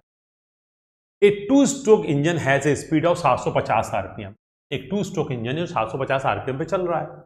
और 4 stroke engine having the identical मतलब सेम सिलेंडर साइज का मतलब वीएस सेम है, वीसी सेम है, सब कुछ सेम है, और वो रन कर रहा है 1500 आरपीएम। अब बेटा 4 स्ट्रोक इंजन रन कर रहा है 1500 आरपीएम पे, कितनी बार ताकत देगा, 750 बार। और 2 स्ट्रोक इंजन रन कर रहा है 750 बार पे, कितनी बार ताकत देगा, 750 बार। तो इसका मतलब 1500 आरपीएम पे ऑपरेट करने वाला 4 स्ट्रोक इंजन और 750 आरपीएम पे ऑपरेट करने वाला 2 स्ट्रोक इंजन, यदि दोनों का स्वेप्ट वॉल्यूम बराबर है तो दोनों सेम ताकत देंगे। तो क्या हो जाएगा, power will be the same as that of the 4 stroke engine, क्योंकि 750 आरपीएम पे चल के 750 बार पावर देगा और ये 1500 आरपीएम पे चल के 750 बार पावर देगा, दोनों का पावर आउटपुट सेम हो जाएगा। Scavenging is the process of removing burned gases bye deflecting fresh charge across the cylinder. Yes sir, जली हुई गैसेस को सिलेंडर से धक्का देके फ्रेश चार्ज के द्वारा निकालने की प्रक्रिया होती है। ये हम लोग कर चुके हैं पीछे बेटा। Mass moment of inertia of a flywheel for a 4 stroke cycle engine as compare to that of a 2 stroke cycle engine for the same speed and same output. दोनों 10 किलोवाट के इंजन हैं, तो इनर्शिया किसका ज्यादा होगा, 4 stroke का ज्यादा होगा। 4 स्ट्रोक का इनर्शिया ज्यादा होगा as compare to 2 stroke engine. Thermal efficiency of a 2-stroke cycle petrol engine as compared to that for a 4-stroke cycle petrol engine for same output, same speed and same compression ratio less. 2-stroke की thermal efficiency कम होती है, क्यों, compression ratio कम होने, effective compression ratio कम होने, भले theoretical compression ratio same हो तो भी। ये हम लोग कर चुके हैं। आइए अब थोड़ा सा एक assertion reason का है। Power generated by a 4-stroke engine working on auto cycle is higher than the power generated by a 2-stroke engine for the same swept volume, speed, temperature, pressure condition। क्या ये बात सही है? नहीं। अगर दोनों इंजन सेम साइज के हैं तो 2 स्ट्रोक इंजन 4 स्ट्रोक की तुलना में, अगर दोनों सेम आरपीएम पे चल रहे हैं तो 2 स्ट्रोक इंजन 4 स्ट्रोक इंजन की तुलना में दुगनी बार पावर देगा। और अगर उसकी एफिशिएंसी थोड़ी कम भी होती है तो इफेक्टिवली दुगना नहीं भी हो तो 1.7 गुना हो जाएगा। तो क्या ये ए सही है? नहीं सर, असर्शन इज फॉल्स। तो assertion is false. In a 4 stroke engine 1 cycle is completed in 2 revolution. ये बात सही है सर, 4 स्ट्रोक इंजन में पिस्टन के 4 स्ट्रोक या क्रैंकशाफ्ट के 2 चक्कर में पावर मिलती है, ये बात। तो सर ये चीज तो सही है लेकिन ये गलत है, इसका मतलब answer is D, assertion is false. जो कथन है वो गलत है और नीचे रीजन जो दिया है एक तरह से वो स्टेटमेंट जो है वो सही है। तो assertion is false, reason is true. Where does mixing of fuel and air takes place in case of diesel engine? अब बेटा देखिए, डीजल इंजन में एयर सक हो गई, एयर कंप्रेस हुई, एयर सक हो गई, एयर कंप्रेस हुई। कंप्रेशन स्ट्रोक के अंत में यहां पे क्या है? यहां पे एयर है। इस वक्त क्या आएगा? इस वक्त आएगा तेल का बौछार। तो ये मिक्सिंग कहां होगी? यहां कार्बोरेटर तो है नहीं, जो कुछ मिक्सिंग होगी थोड़ी बहुत कम समय मिला है, हेटेरोजेनस मिक्सचर बनेगा, वो कहां बनेगा? सिलेंडर में बनेगा। तो आंसर कहां हो जाएगा? इंजन सिलेंडर में। पंप में तो सिर्फ तेल है, आने वाला लो प्रेशर का है, निकलने वाला हाई प्रेशर का है। इनलेट मैनिफोल्ड में, ये जो इनलेट मैनिफोल्ड है यहां पे तो एयर आ रही है, तो मिक्सिंग कहां हो रही है? सिलेंडर के अंदर। वो भी कहां पे? कंबस्शन चैम्बर में, एक तरह से टीडीसी के ऊपर वाला जो हिस्सा है वहां पे। तो मिक्सिंग होगी इंजन सिलेंडर में। कहां पे? एक तरह से कह सकते हैं टीडीसी के ऊपर जो हिस्सा जिसको आप बोलते हो कंबस्शन चैम्बर, जिसको हम लोग बोलते हैं कंबस्शन चैम्बर। कंबस्शन चैम्बर कहाँ होता है? टीडीसी के ऊपर और सिलेंडर हेड के बीच में जो पोर्शन होता है उसको बोलते हैं कंबस्शन चैम्बर। तो एक तरह से यहाँ पे वो आंसर तो है नहीं, तो इंजन सिलेंडर में होती है। Yes sir. आइए बेटा अब एक न्यूमेरिकल है, इसको ट्राई करते हैं। The crank radius of a single cylinder IC engine is 60 millimetre. जो क्रैंक रेडियस है वो 60 मिलीमीटर है। क्रैंक रेडियस को हमने बोला r, ये कितनी है 60 millimetre, okay. And diameter of the cylinder, जो उसका बोर्ड आया है वो d कितना है 80 millimetre. The swept volume of the cylinder in centimetre cube, क्या पूछ रहा है हमसे पूछ रहा है इंजन का swept volume Vs। Swept volume क्या होता है, आधार का क्षेत्रफल गुणे लंबाई, एक तरह से आप बोलते हो π/4 d² इंटू L। अब बेटा इसने स्वेप्ट वॉल्यूम पूछा है घन सेंटीमीटर में, तो क्यों ना हम इन लोगों को सेंटीमीटर में बदल दें। तो अब देखिए पिस्टन का, इंजन का बल्कि कह लीजिए बोर्ड आया, जो आंतरिक डायमीटर है वो है 80 मिलीमीटर, इसको हम अगर सेंटीमीटर बदलेंगे क्या हो जाएगा 8 सेंटीमीटर। तो हमें डी तो मिल गया, हम रख देंगे यहाँ पे। कि हमें चाहिए स्ट्रोक लेंथ। अब देखिए बेटा स्ट्रोक लेंथ एल इसने नहीं दी है, लेकिन आपको दे रखा है इसने क्रैंक रेडियस। क्रैंक रेडियस कितना है 60 मिलीमीटर। अगर क्रैंक रेडियस 60 मिलीमीटर है तो हम लोग जानते हैं स्ट्रोक लेंथ क्या होती है 2 गुणे क्रैंक रेडियस, तो क्या हो जाएगा 2 गुणे 60, क्या हो जाएगा 120 मिलीमीटर। 120 मिलीमीटर तो हम क्या लिख सकते हैं इसको 60 सेंटीमीटर। इसको रख देते हैं बेटा, पाई का मतलब 22/7, ये 4 आ गया। डी स्क्वायर के स्थान पे क्या रख सकते हैं सर, डी के स्थान पे रख सकते हैं 8 गुणे 8, 8 गुणे 8। और एल के स्थान पे क्या रख सकते हैं, एल के स्थान पे रख सकते हैं 12। यहां से बेटा 4 से हमने काटा इसको 3 बार, तो ये हमारे पास जो भी आ गया है तो कैलकुलेट करेंगे आप 22 into 8 into 8 into 3 divided by 7। इसको बेटा कैलकुलेटर में रख के हम लोग कैलकुलेट करते हैं अगर, तो ये आएगा करीब करीब आपका 603। इसको चेक कीजिएगा आप लोग, आंसर आ जाएगा, हो जाएगा। कैलकुलेटर में ला के रख दो, कैलकुलेटर कम से कम ला के रख दो बेटा, अभी जरूरत पड़ेगी हो सकता है। तो इसका आंसर आ रहा है 603। इसको चेक करिएगा, आपका आंसर आना चाहिए, ठीक। चलिए हम लोग नेक्स्ट आगे बढ़ते हैं बेटा। The purpose of the flywheel in an IC engine, to reduce the vibration in an engine, कहा जा सकता है कुछ हद तक। To regulate the fuel supply, नहीं सर, जो आ रही है फ्यूल सप्लाई उसको कंट्रोल करने के लिए किसी भी रूप में हमारी फ्लाईव्हील नहीं होती, ये गलत। To keep the output power constant and the crankshaft, yes sir, ये भी होगा, yes. To increase the power capacity of the engine, नहीं सर, पावर कैपेसिटी को बढ़ाने के लिए हमारे पास सुपर चार्जिंग नामक तरीका होता है। इसका मतलब ए और सी दोनों आंसर यहां पे सही हो सकते हैं फ्लाईव्हील के लिए। अगर हमें एक से ज्यादा चुनने का होता तो हम दोनों को चुनते, लेकिन अब इसमें से कोई एक चुनना है तो हम लोग बोलते हैं बेटा फ्लाईव्हील हम हर उस इंजन पे लगाते हैं जहां पे इंटरप्शन होता है, रुक रुक के पावर आती है। तो फ्लाईव्हील लगाने से क्या होता है, जब पावर मिलती है तो इनर्शिया कारण एक बार चक्का जब नाच जाता है तो नाचता रहता है। तो इसमें फ्लाईव्हील लगा के हम इंजन के आउटपुट को कांस्टेंट बनाने का प्रयास करते हैं, तो हमारा आंसर जाएगा सी। लेकिन अगर इनमें से कौन कौन सा सही है ये पूछा जाए तो सर सी भी सही है और ए भी सही है। फ्लाईव्हील लगा के हम वाइब्रेशन को रोकेंगे, वरना क्या होगा, जब पावर स्ट्रोक मिलेगी तो पावर मिलेगी और फिर उसके बाद पावर नहीं मिलेगी, फिर जब पावर मिलेगी तो इसका मतलब कहीं ना कहीं अगर फ्लाईव्हील इनर्शिया को नहीं ले पाएगी या उसको स्टोर एनर्जी को नहीं कर पाएगी तो झटके लगेंगे। तो फ्लाईव्हील लगा के हम लोग वाइब्रेशंस को भी रिड्यूस कर लेते हैं। तो बहुत आंसर यहाँ पे बेहतर होगा सी, लेकिन दोनों सही है की बात आएगी तो 1A और सी दोनों सही है। The function of the flywheel is to facilitate the starting of machine, smooth out the power impulses, एक तरह जो पावर के झटके आते हैं उसको स्मूथन कर देता है, यूनिफॉर्म टर्निंग मूवमेंट प्रदान करता है। तो फ्लाईव्हील जो है पावर पल्सेस को, इंपल्सेस को स्मूथ कर देता है।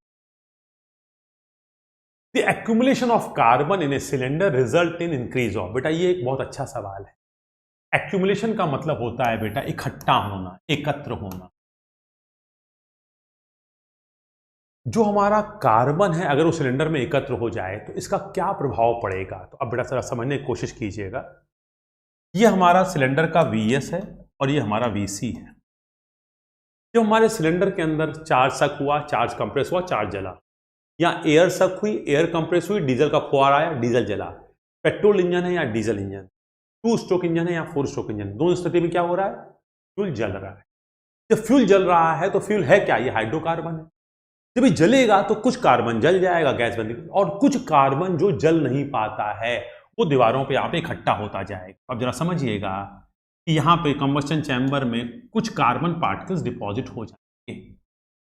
अब हमारा देखिए बेटा, अगर कार्बन पार्टिकल्स डिपॉजिट होते जा रहे हैं, एक्यूमुलेशन ऑफ कार्बन, कार्बन इकट्ठा होता जा रहा है, तो ये कार्बन इकट्ठा कहां होगा?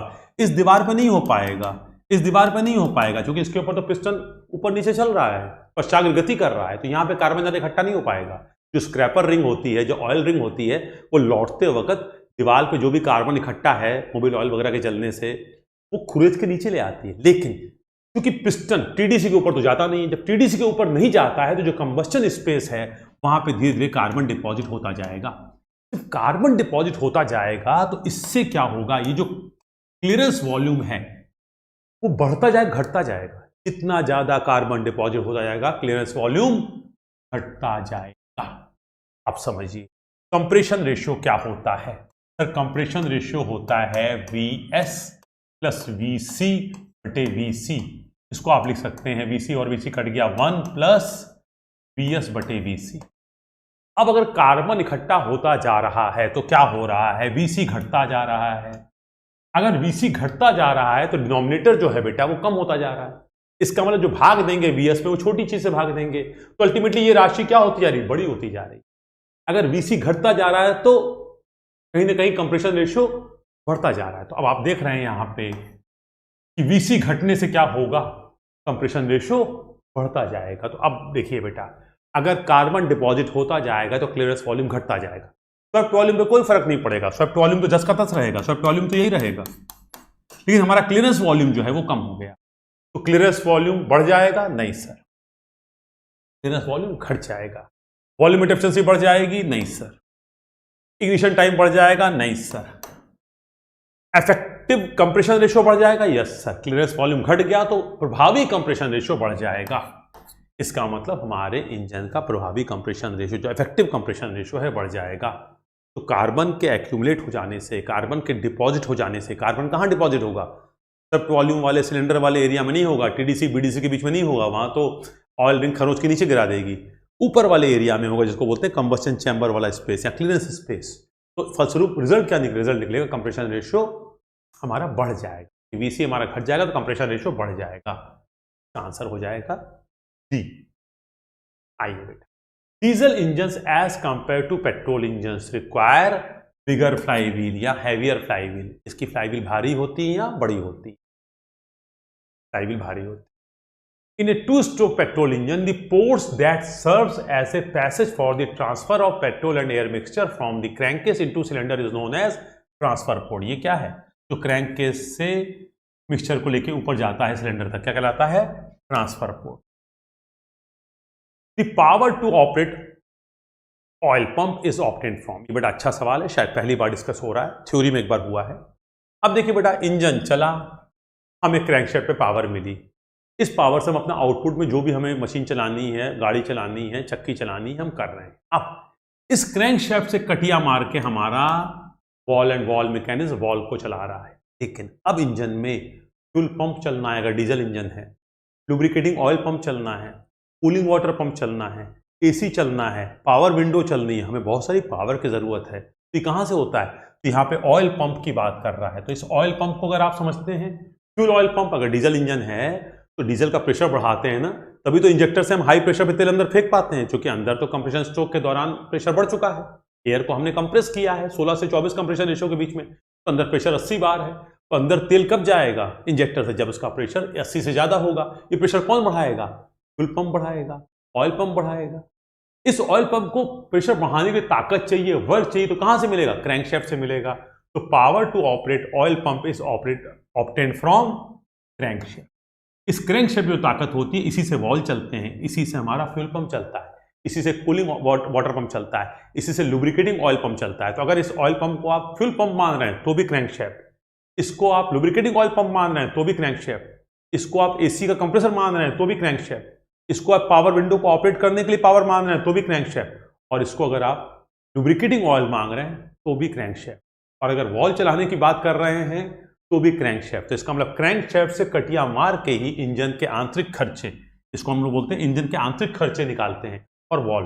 ये बातें मैंने थ्योरी में अच्छी तरह से एक्सप्लेन की थी, एक बार आज मैंने फिर एक्सप्लेन कर दी हैं। आइए अब हम लोग आगे चलते हैं। अब बेटा न्यूमेरिकल, ये ऑलरेडी न्यूमेरिकल रिपीट हो गया, पीछे हम लोग कर चुके हैं 14 न्यूमेरिकल, उसी का एक तरह से रिपीट हो गया तो करने की जरूरत नहीं है। अब आगे आते हैं बेटा। इन ए फोर स्ट्रोक फोर सिलेंडर ऐसा engine has a swept volume कितना है? वीएस बराबर है सर 450 घन सेंटीमीटर। सीसी का मतलब बेटा सेंटीमीटर क्यूब को बोलते हैं हम लोग घन centimetre. Has a compression ratio कितना है बेटा? ये है 8। Clearance volume of each cylinder, ये पूछ रहा है क्लियरेंस वॉल्यूम कितना होगा। अब देखिए बेटा यहां पे भाषा इस्तेमाल कर रहा है स्वेप्ट वॉल्यूम। जब हम लोग स्वेप्ट वॉल्यूम बोलते हैं तो स्वेप्ट वॉल्यूम किसी एक सिलेंडर का होता है। जब हम डिस्प्लेसमेंट वॉल्यूम बोलते हैं, इंजन कैपेसिटी बोलते हैं, तो पूरे इंजन की होती है। अब यहां पे चूंकि 4 सिलेंडर इंजन है तो प्रश्न उठता है कि सर ये 450 जो है ये 4 सिलेंडर का माना जाए कि एक सिलेंडर का? तो मैंने कहा बेटा स्वेप्ट वॉल्यूम भाषा इस्तेमाल कर रहा है, इसका मतलब एक सिलेंडर का। तो अब देखिए बेटा हम लोग जानते हैं कंप्रेशन रेशियो बराबर होता है Vs प्लस Vc बटे Vc। इसी को हम लोग लिखते हैं Vc काट के 1 प्लस Vs प्लस Vc। अब Rc का मान कितना है सर? ये 8 है। 8 is equal to 1 plus Vs बटे Vc। अगर यहां से आगे बढ़ेंगे तो 8 माइनस 1 हो जाएगा 7, ये हो जाएगा Vs बटे Vc। 8 माइनस 1 हो गया 7, ये हो जाएगा Vs बटे Vc। आइए यहाँ पे थोड़ा ऊपर देखते हैं हम लोग। अब यहाँ पे हो गया Vc is equal to what? Vc is equal to Vs बटे 7 और Vs के स्थान पे क्या रखेंगे? स्वेप्ट वॉल्यूम 450, तो ये हो जाएगा बेटा 450 बटे 7। 450 में 7 से भाग देंगे कितना आएगा? 7 6 42, बचेगा 30, तो 64 पॉइंट समथिंग आ रहा है। तो हम लोग ले सकते हैं बेटा 65 घन सेंटीमीटर इसका आंसर होगा। ये न्यूमेरिकल हम लोगों ने प्रैक्टिस के दौरान भी किया है। मैं रिपीट कर दे रहा हूँ, कुछ बच्चे कहेंगे सर हमने नहीं किया था, जबकि मुझे अच्छी तरह याद है कि मैंने ये सारे सवाल जब मैंने कंप्रेशन रेशियो समझाया था तो वहाँ पे ये सारे न्यूमेरिकल मैंने सॉल्व किए हैं। इससे मुश्किल न्यूमेरिकल आपके एग्जाम में नहीं आते हैं ऑब्जेक्टिव। तो अगर आप इसको कर ले रहे हो तो आप समझिए बहुत अच्छी तरह से आपके सारे सवाल सॉल्व हो जाएंगे। आइए एक और देखें। इफ द बोर डायमीटर मतलब बेटा ये capital D inside diameter, bore diameter, stroke length मतलब capital L, and the compression ratio मतलब आरसी। इसका मतलब 3 चीजें आपके पास है बेटा, bore diameter, stroke length and compression ratio of a single cylinder engine are 788। ये कितना है? 7 सेंटीमीटर। ये कितना है? 8 सेंटीमीटर। और ये कितना है? 8 centimetre. Okay, what will be clearance volume? पूछ रहा है क्लियरेंस वॉल्यूम क्या होगा। अब बेटा हम लोग जानते हैं कंप्रेशन रेशियो बराबर होता है Vs प्लस Vc बटे Vc। अब हमारे पास कंप्रेशन रेशियो इसने दे रखा है, कितना है? Vc हमसे पूछ रहा है। अगर हम किसी प्रकार से इसको थोड़ा सा आगे बढ़ा दें, Rc बराबर आप लिख सकते हैं Vc बटे Vc 1 प्लस Vs बटे Vc। अगर किसी प्रकार से हम Vs ले आए और Vs को यहां रख दें तो Vs will be known, Rc is known, Vc निकाल लेंगे। आइए Vs को देख लेते हैं। Vs बराबर क्या हो जाएगा? π/4 d स्क्वायर इंटू एल। आइए यहां से हम लोग करते हैं। Rc के स्थान पे हम रख रहे हैं बेटा 8 माइनस 1, ये आ गया, बराबर हो जाएगा Vs बटे Vc। तो अगर हम लोग यहां पे रखना चाहें तो क्या हो जाएगा? Vc is equal to 8 minus 1 हो गया 7 इज इक्वल टू हो जाएगा Vs बटे Vc। तो Vc बराबर क्या हो जाएगा? Vc बराबर हो जाएगा सर Vs अपॉन 7। अब Vs को क्या लिख सकते हैं सर? π/4। ये Vs के स्थान पे π/4। अब d स्क्वायर, तो d स्क्वायर में क्या आ जाएगा बेटा? 7 इंटू 7। L के स्थान पे क्या आ जाएगा? L के स्थान पे आ जाएगा 8। अब नीचे क्या है? Vs बटे 7, तो ये आ गया आपका यहाँ पे 7। तो π/4 ये, अगर हम लोग चलें इसको फिर से तो पाई के स्थान पे रख सकते हैं 22 अपॉन 7। ये हो जाएगा 7 ये यहाँ पे हो जाएगा 4 इंटू 7। इस 7 से दोनों 7 चले गए, 4 से चला गया 2, ये हो गया 22 into 2 that is 44 centimetre cube. Answer क्या आ जाएगा बेटा? 44 सेंटीमीटर। ये सारे न्यूमेरिकल हम लोगों ने क्लास में किए थे। अगर आपने किए थे तो अच्छी बात है, और नहीं किए थे तो मैंने यहाँ पे सॉल्व कर दिया। ठीक है बेटा, आई अब आप लोग इसको कर लेंगे। हमारी तरफ से डिस्कशन कंप्लीट हो गया। अब फर्स्ट चैप्टर से संबंधित किसी भी प्रकार का थ्योरी प्रश्न, क्लास असाइनमेंट से संबंधित कोई प्रश्न, 1A MCQ या MCQ 1B से संबंधित कोई प्रश्न, अगर आपको कंफ्यूजन है या नहीं क्लियर हुआ है, दोबारा समझना चाहते हैं, तो ऑफिशियल व्हाट्सएप नंबर पे अपनी समस्या को अच्छी तरह से बताइए, हम आपको पर्सनली सॉल्व करेंगे। कुछ बच्चे पूछ रहे हैं, उनको हम बता रहे हैं। इस चैटिंग में हम लोग बहुत ज़्यादा इस बात को एक्सप्लेन नहीं कर पाएंगे। सर एक बार थर्मल एफिशिएंसी का फिजिकल मीनिंग बता दीजिए प्लीज। ओके, अब बेटा देखिए, आपने थर्मल एफिशिएंसी का जो मीनिंग पूछा है फिजिकल, इसको मैं एक्सप्लेन करूंगा, 2 मिनट में नहीं हो पाए।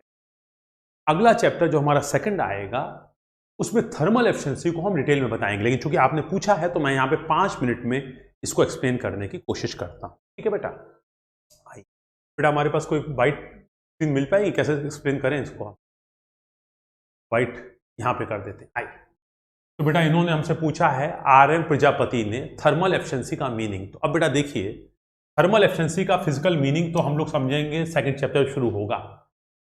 एफिशिएंसी बराबर क्या होती है? Output upon input. ये किसी भी मशीन के लिए सत्य है। अब इंजन क्या होता है? हीट इंजन क्या होता है? जिसमें हम हीट देते हैं और वो वर्क देता है।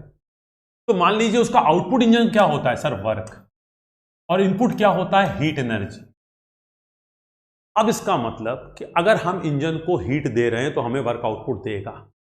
अब थर्मोडायनेमिक्स ये सिखाती है कि अगर हम लोग इंजन को 100 जूल हीट देंगे तो इंजन हमें 100 जूल वर्क कभी नहीं देगा। ये थर्मोडायनेमिक्स का सेकंड लॉ कहता है। लेकिन मान लीजिए कि एक इंजन है, सपोज कीजिए आपके पास एक इंजन है E1, आपने उसको 100 जूल हीट दी और उसने आपको वर्क दिया 80 जूल। मेरे पास एक इंजन है E2, जिसको मैंने 100 जूल हीट दी, उसने मुझे वर्क दिया 40 जूल।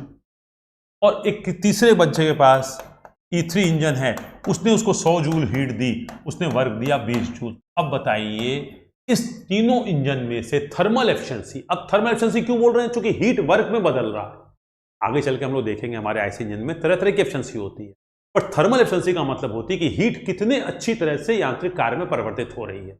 तो इस वाले के इंजन की एफिशिएंसी निकालेंगे। एफिशिएंसी ऑफ फर्स्ट इंजन क्या हो जाएगा? जो वर्क दे रहा है कितना? 80। कितनी हीट खाया है? 100। तो इसकी एफिशिएंसी कितनी हो गई? 0.8, या कह सकते हैं आप 80%। इसी प्रकार इसकी कितनी हो जाएगी? ईटा2 बराबर हो जाएगी सर 40%। इसकी कितनी हो जाएगी? एफिशिएंसी हो जाएगी 20%।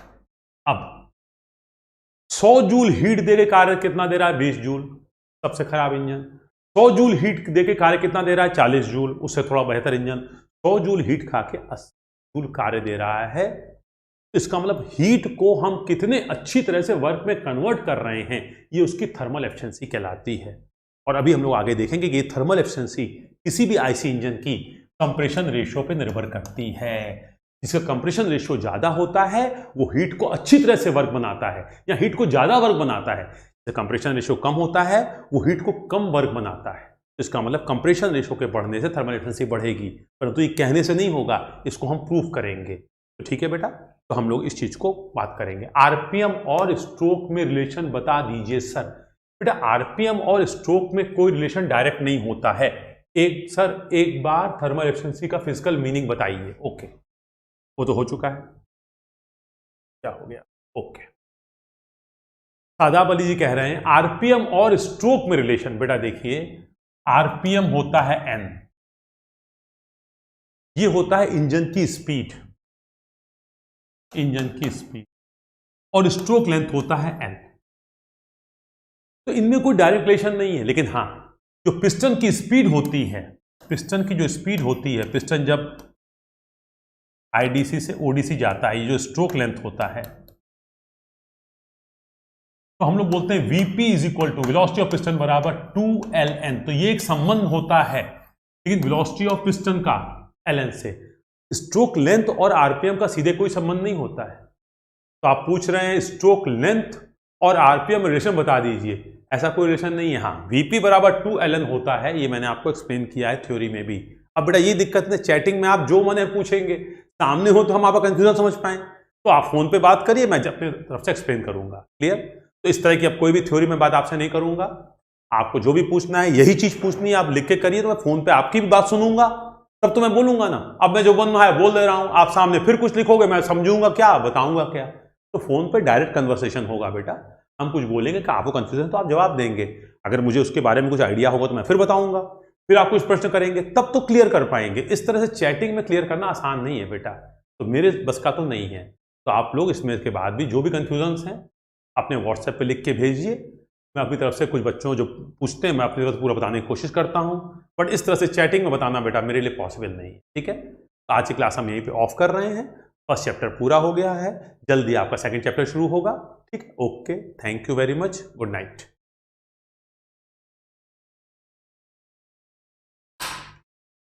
ऑफ कर दिया।